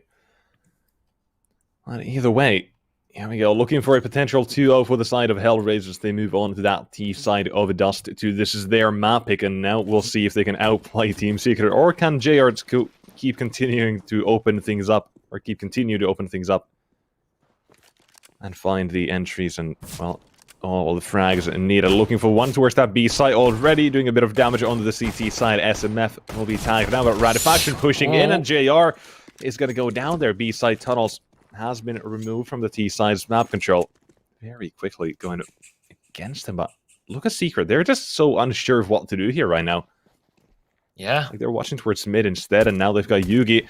Man to watch long. The smoke coming in immediately there. Flashbang, he knows it's going to follow, and all of his teammate has 2 flashes of his own to try and help him out here. The fights keep coming in. Yugi, 2 frags, the boost coming into the CT side. It's overwhelming that offense from the T side, and no casualties at all. Yugi doing a casual 3k.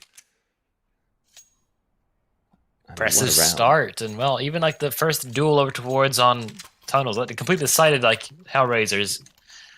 They don't have anywhere to go there anymore. If they lose tunnels, they don't have any entrance towards somewhere else. They have to go towards on long. And in that case, Secret were more than ready. Also, I just love the small dynamic of Radifaction pushing up while his teammate is just slowly but surely tapping away, making JR waste all of his bullets before the actual fight comes. It's a nice little detail. But yeah, look. No, a little bit more short control now. They're going up against the AUG. I would definitely favor this over the long take. Yeah, most probably would. And also, looking at this, I like the utility. They've got enough of it, and the enough pistols as well. So they've got a real shot out the round. We'll see how they deal. It's jumping into CT. One Yugi has to be ready as the T tries to start to back track him. That's an opposite there to cover him. Player in CT goes down. The AUG 1 and 2 starting to melt them down, doing some damage. Kalinka and Flyers into 2 on 5, getting 2 frags here at the moment. Could be next one to go down here. Flyers still struggling, but what is that shot? The final fade away, the reload comes in, and 2 on 5 turning into 2 on 2 here. As a T side of HellRaisers, they are doing so much damage here, and they've even got the bomb down. This is a round they can definitely win as it comes down to the FAMAS of Flyers here. And looking for another man in CT, but SMF takes him down. And Kalinka to 1-on-1 here. 3 HP on SMF. A single shot could have decided the Deagle. Kalinka, he's got it. What a round. They're back in it, baby. A 2 on 5, Greb. A 2 on 5. Not done yet. Second 2 on 5 we've seen today. You're not wrong. Oh, well, that's not going to be fun for Secret. They thought they had that round in the bag, but yet nothing comes out of it at all. Now they're stuck with Deagles of all things, and fully investing into the Deagles as well. It's not exactly a half buy. Going towards on long where no one is, this is not going to be a very good time for the side of Secret. It's going to be a very difficult retake to try and get a hands on, but overall, should definitely be a round that favors the side of JR. JR just goes so aggressively. He just went in full force to try to take that SMF. What's another entry to add to this tally of frags? And well, CT side in a relatively bad position, I was going to say, but it's an option to 1 dig. And oh no, God. You think the Secret gonna steal a round back from it like this? It's mostly just teammates blocking each other for the moment for HellRaisers, but... Yeah, that probably should be it. The AUG. There's no way. Even if I believe in the one-tap Radifaction, should not have any say in this one. And there you go. HellRaisers, they gotta tie things up here, this T side. Now they're getting started. Well, that keyword definitely being started. They've got a lot to offer us here. I'm sure of it.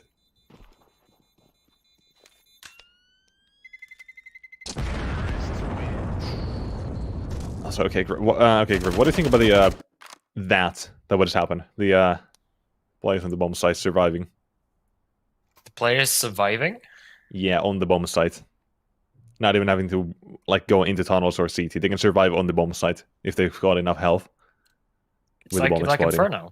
It's like Inferno. I mean, it is like Inferno, but it's a closed-off area. Literally just no way to get out, or no way to get in or out. So all you have to do is hide on car and you're going to win a round. Like, yeah. On a bomb site that's already near impossible to retake. I mean, I say near impossible, but That's in So quotations. it's what makes the B bomb site this valuable. And look at the aggression as well. Oh no, it's HellRaisers, JR again. No armor from this time. Oh. Oh What? no. Okay, Oh, boy. frag's coming in. Okay, there you go. T-side arriving on the case, and apparently Lime finding a bit of damage. Yugi, the next casualty there. Percy's got that Mac 10. He can go for the bomb. Will be planted. I like the smoke. It gives him a bit of cover to work around the door spot, in through the window, and out into it as well. And there we go. HellRaisers double digits. JR slowing down a bit here in the second half, but he's still on top of the server for now. But look at that, Kalinka is starting to wake up.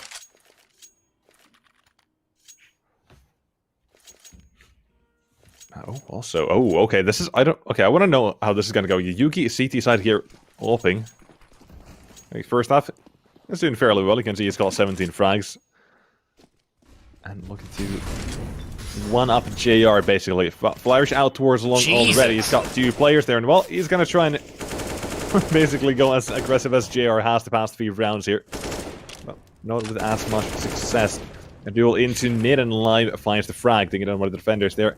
That's going to offer up a rotation for the CT side. But you can see the aggression again from that T side, and SMS taking down Lime, walking into that CT smoke. But there's JR to trade. A bomb side has been cracked, the multiple onto short as well by a bit of time. But look at Percy, look at how close he is. He's going to find one in CT. There's the AUG from JR looking for the frag, and he's connected. Bomb is down, and oh, I like it. They've just dropped it over instead. They can go for the short long plan as well if the smoke's still down, but need to be quick about this. SMF, he's very close by in the T side. Look at how far they're spread apart here. They're just waiting for something. A player on short has been spotted, and Yugi bomb isn't even dropped yet, and he's all the way along. He's gonna go for that wrap. Yeah, Yugi, he's ready for this, and well, will get taken down. And now the one-on-one, a Flourish, 17 HP on him, and SMF, all he has to do is wait. Currently has the right idea about him going back to long, but it will come down to that timing.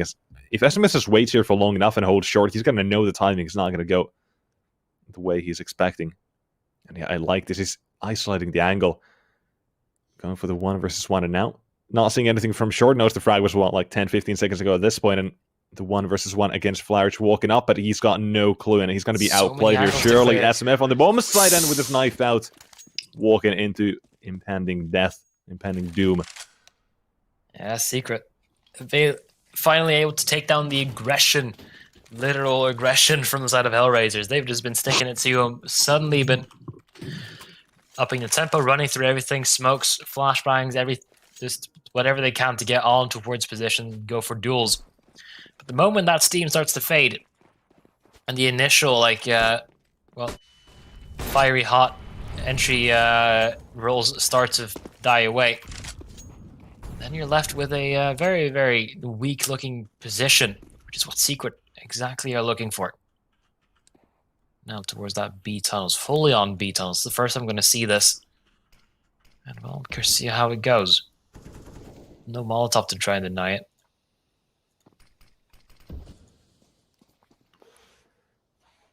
Yes, I like the setup here that CT side have. They've got the first man close by, an SMF. He's gonna have so much coming out of the flashbang. Tossing his teammate, getting first contact. Now look at the spray down. 1, 2, 3. All headshots on the kill field, and JR 1 on 5. That is how you shot down the B bomb side. HellRaisers, you mentioned them. They've been using it a few times, making it very valuable if they can get the post plant. But in a 1 on 5, JR is not going to have a chance, and Yugi going to try and go for the ult, but does he have time? Holding W. Oh, the railing blocked him. That's the railing. It's pressing E on the rails. Yeah, Yugi's doing very good right now. Like 19 frags. Trying to match JR here. Top fragging, yeah. Well, JR, he has been doing what felt well for his team as well as he can. But running through his smoke, that's... Even with the amount of flashbangs that you have, you never know what's on the other side of it. It's almost never a good idea as well. The moment that Molotov fades and they go for a quick execute afterwards, then they can have a lot of possibilities for effective flashbangs and smokes. And now, already starting to throw, but SMF did see a shoulder.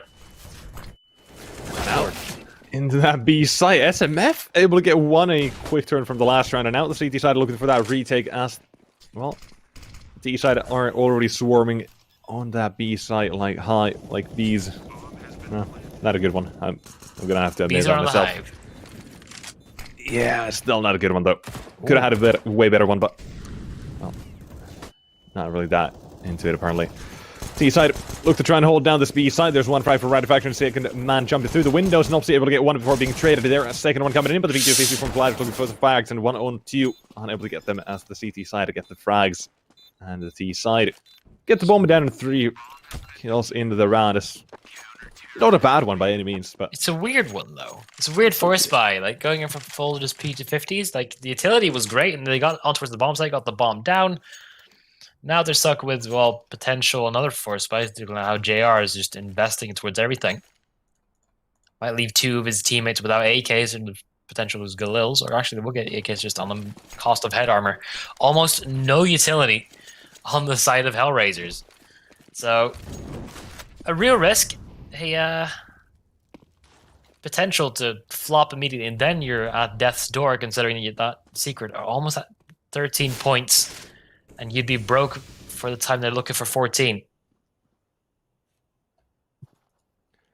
yeah, things are not looking that great right now for the side of the HellRaisers. However, they've got a slight chance of this. Look at the utility they've got. A bunch of it, including 2 smokes and a single flashbang.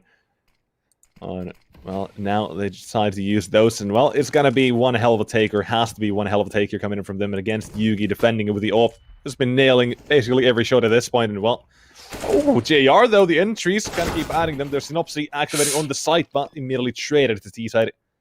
Actually, massive. Taken over. Kalinka, was he spotted? I think he was. I think... No, it wasn't. SMF? He's not looking for it, but... and surely he's gonna go with the swing. There you go. Kalinka finally finds one, looking for the next, but trade comes in. A flourish. Oh, he's gonna hear Radifaction running away and catching him right before he managed to escape that. And T side, How? immediately back into this again. Like they had 2 smokes and a flashbang, and they managed to take a bomb site cleanly. Yeah, like JR got a good tap in, and then the rest of the defense just crumbled. They couldn't do anything about it. A good position from Kalinka, but I don't understand it. That should have been around that Secret could have had in the bag, and now 11 for the side of HellRaisers. So not only is things not going well for them, their economy is also down the drain. Yugi and Synopsy on just 2,000. SMF not looking strong either, but he already has weaponry in his hand. One of the few still able to get something. So a deagle on Synopsy and just limited amount of utilities all they're going to be having. Oh, come on, he's gonna nail this. I've got a feeling he's gonna nail the shot. Come on, go with the swing, go for it. Oh no, come on, JR. Can't do me like this. Aggression from HellRaisers though. I don't think Yugi expects it. Nope, he didn't. No. Definitely did not. That's the op already out of the picture for Secret. That's a long range capability, and they're getting pinched from long. I don't know. Lime, he's finding headshots now. He's waking up here. He's coming back with a vengeance into this one. They want to finish things off 2-0 here, and well, pulling out all the stuffs for this Percy.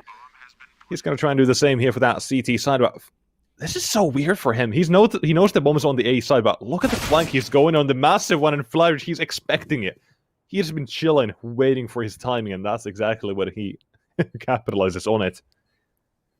And HellRaisers, they've got to tie things up here. The CTs, you mentioned it, they've got no money left in the bank. Even the AWP from Yugi got taken down without doing a single thing. HellRaisers should go for the hunt here.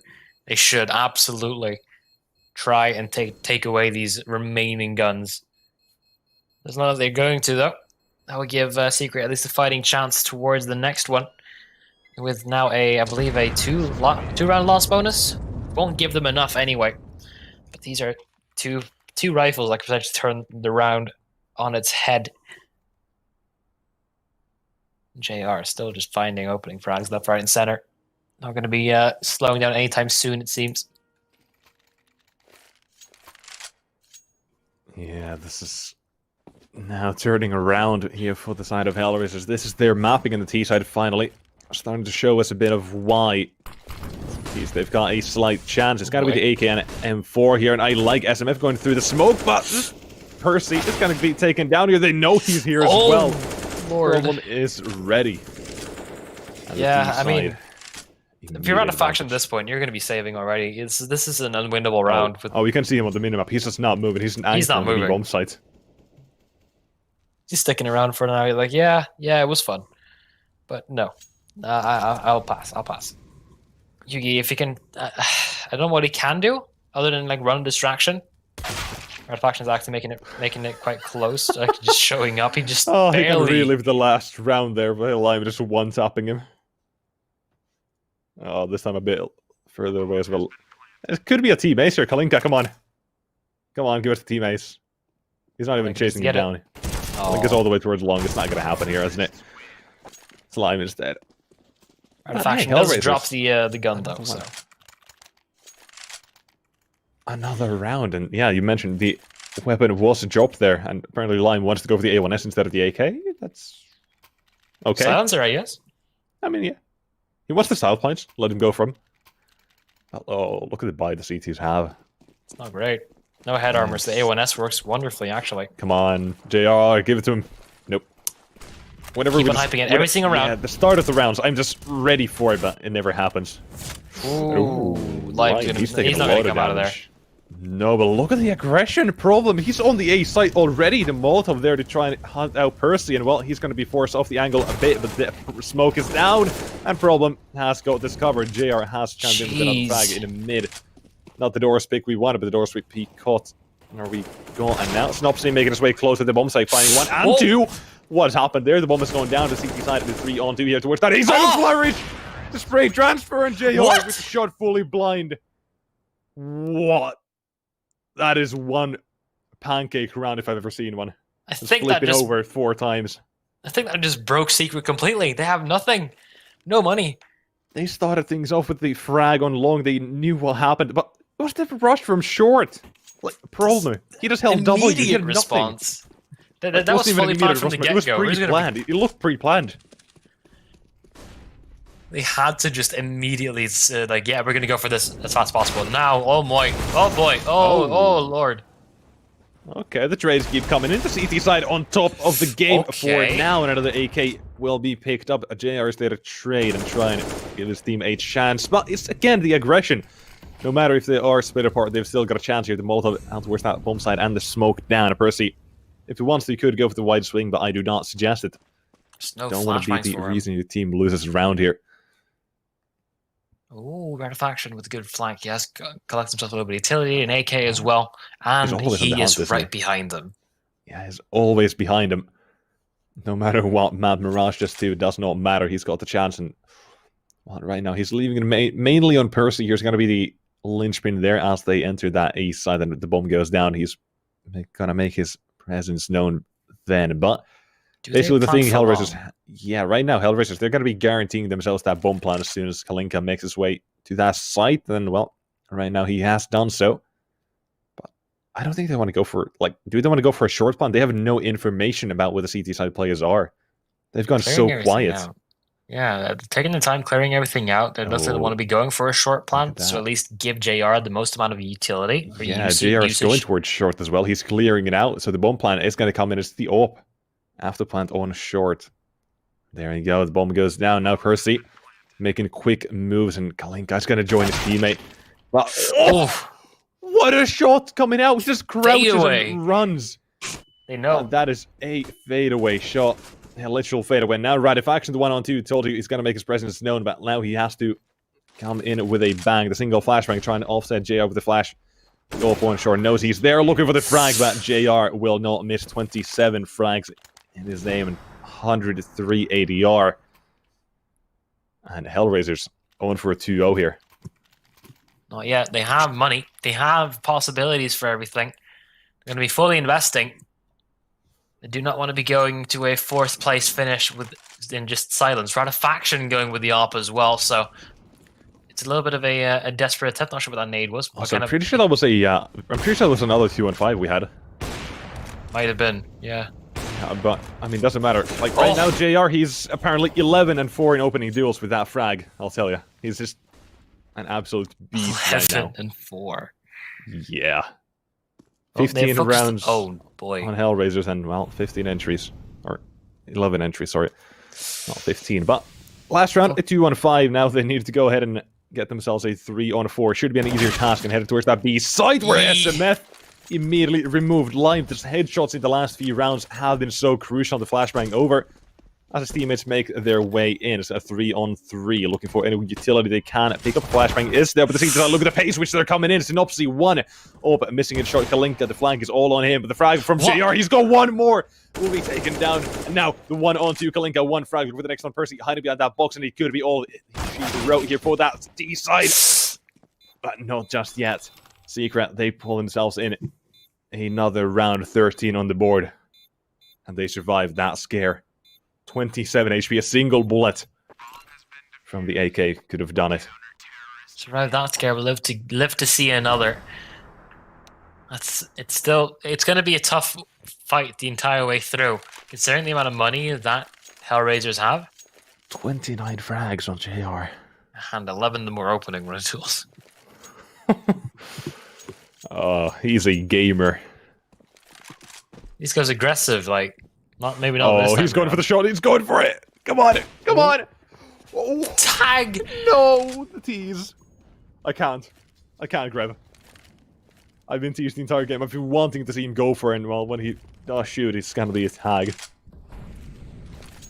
I can't believe it. Been betrayed one time too many. HellRaisers looking to aggressive towards on short and long. They keep on doing this, and it somehow has found success in a lot of their rounds as well. And with this dual pressure and JR finding another opening frag, he found the first tag.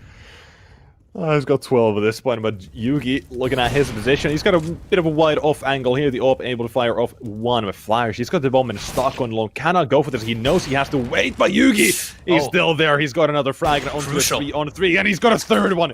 He's shutting down the T-side all by himself. The Zoom banger coming into active with the Danish sniper. He's here to stay, and he's looking to make his presence known. 4 frags for him up for the ace as a one-man army, shutting down the T-side of HellRaisers. 14 for the side of a Secret. Could it be there, but Lime, he's got something to say about this. A 1-on-3. Is it possible, or will he fall to the sniper of Yugi? Holding the angle. The ace. Will it be complete? He's spotted him. He's got him, and Yugi.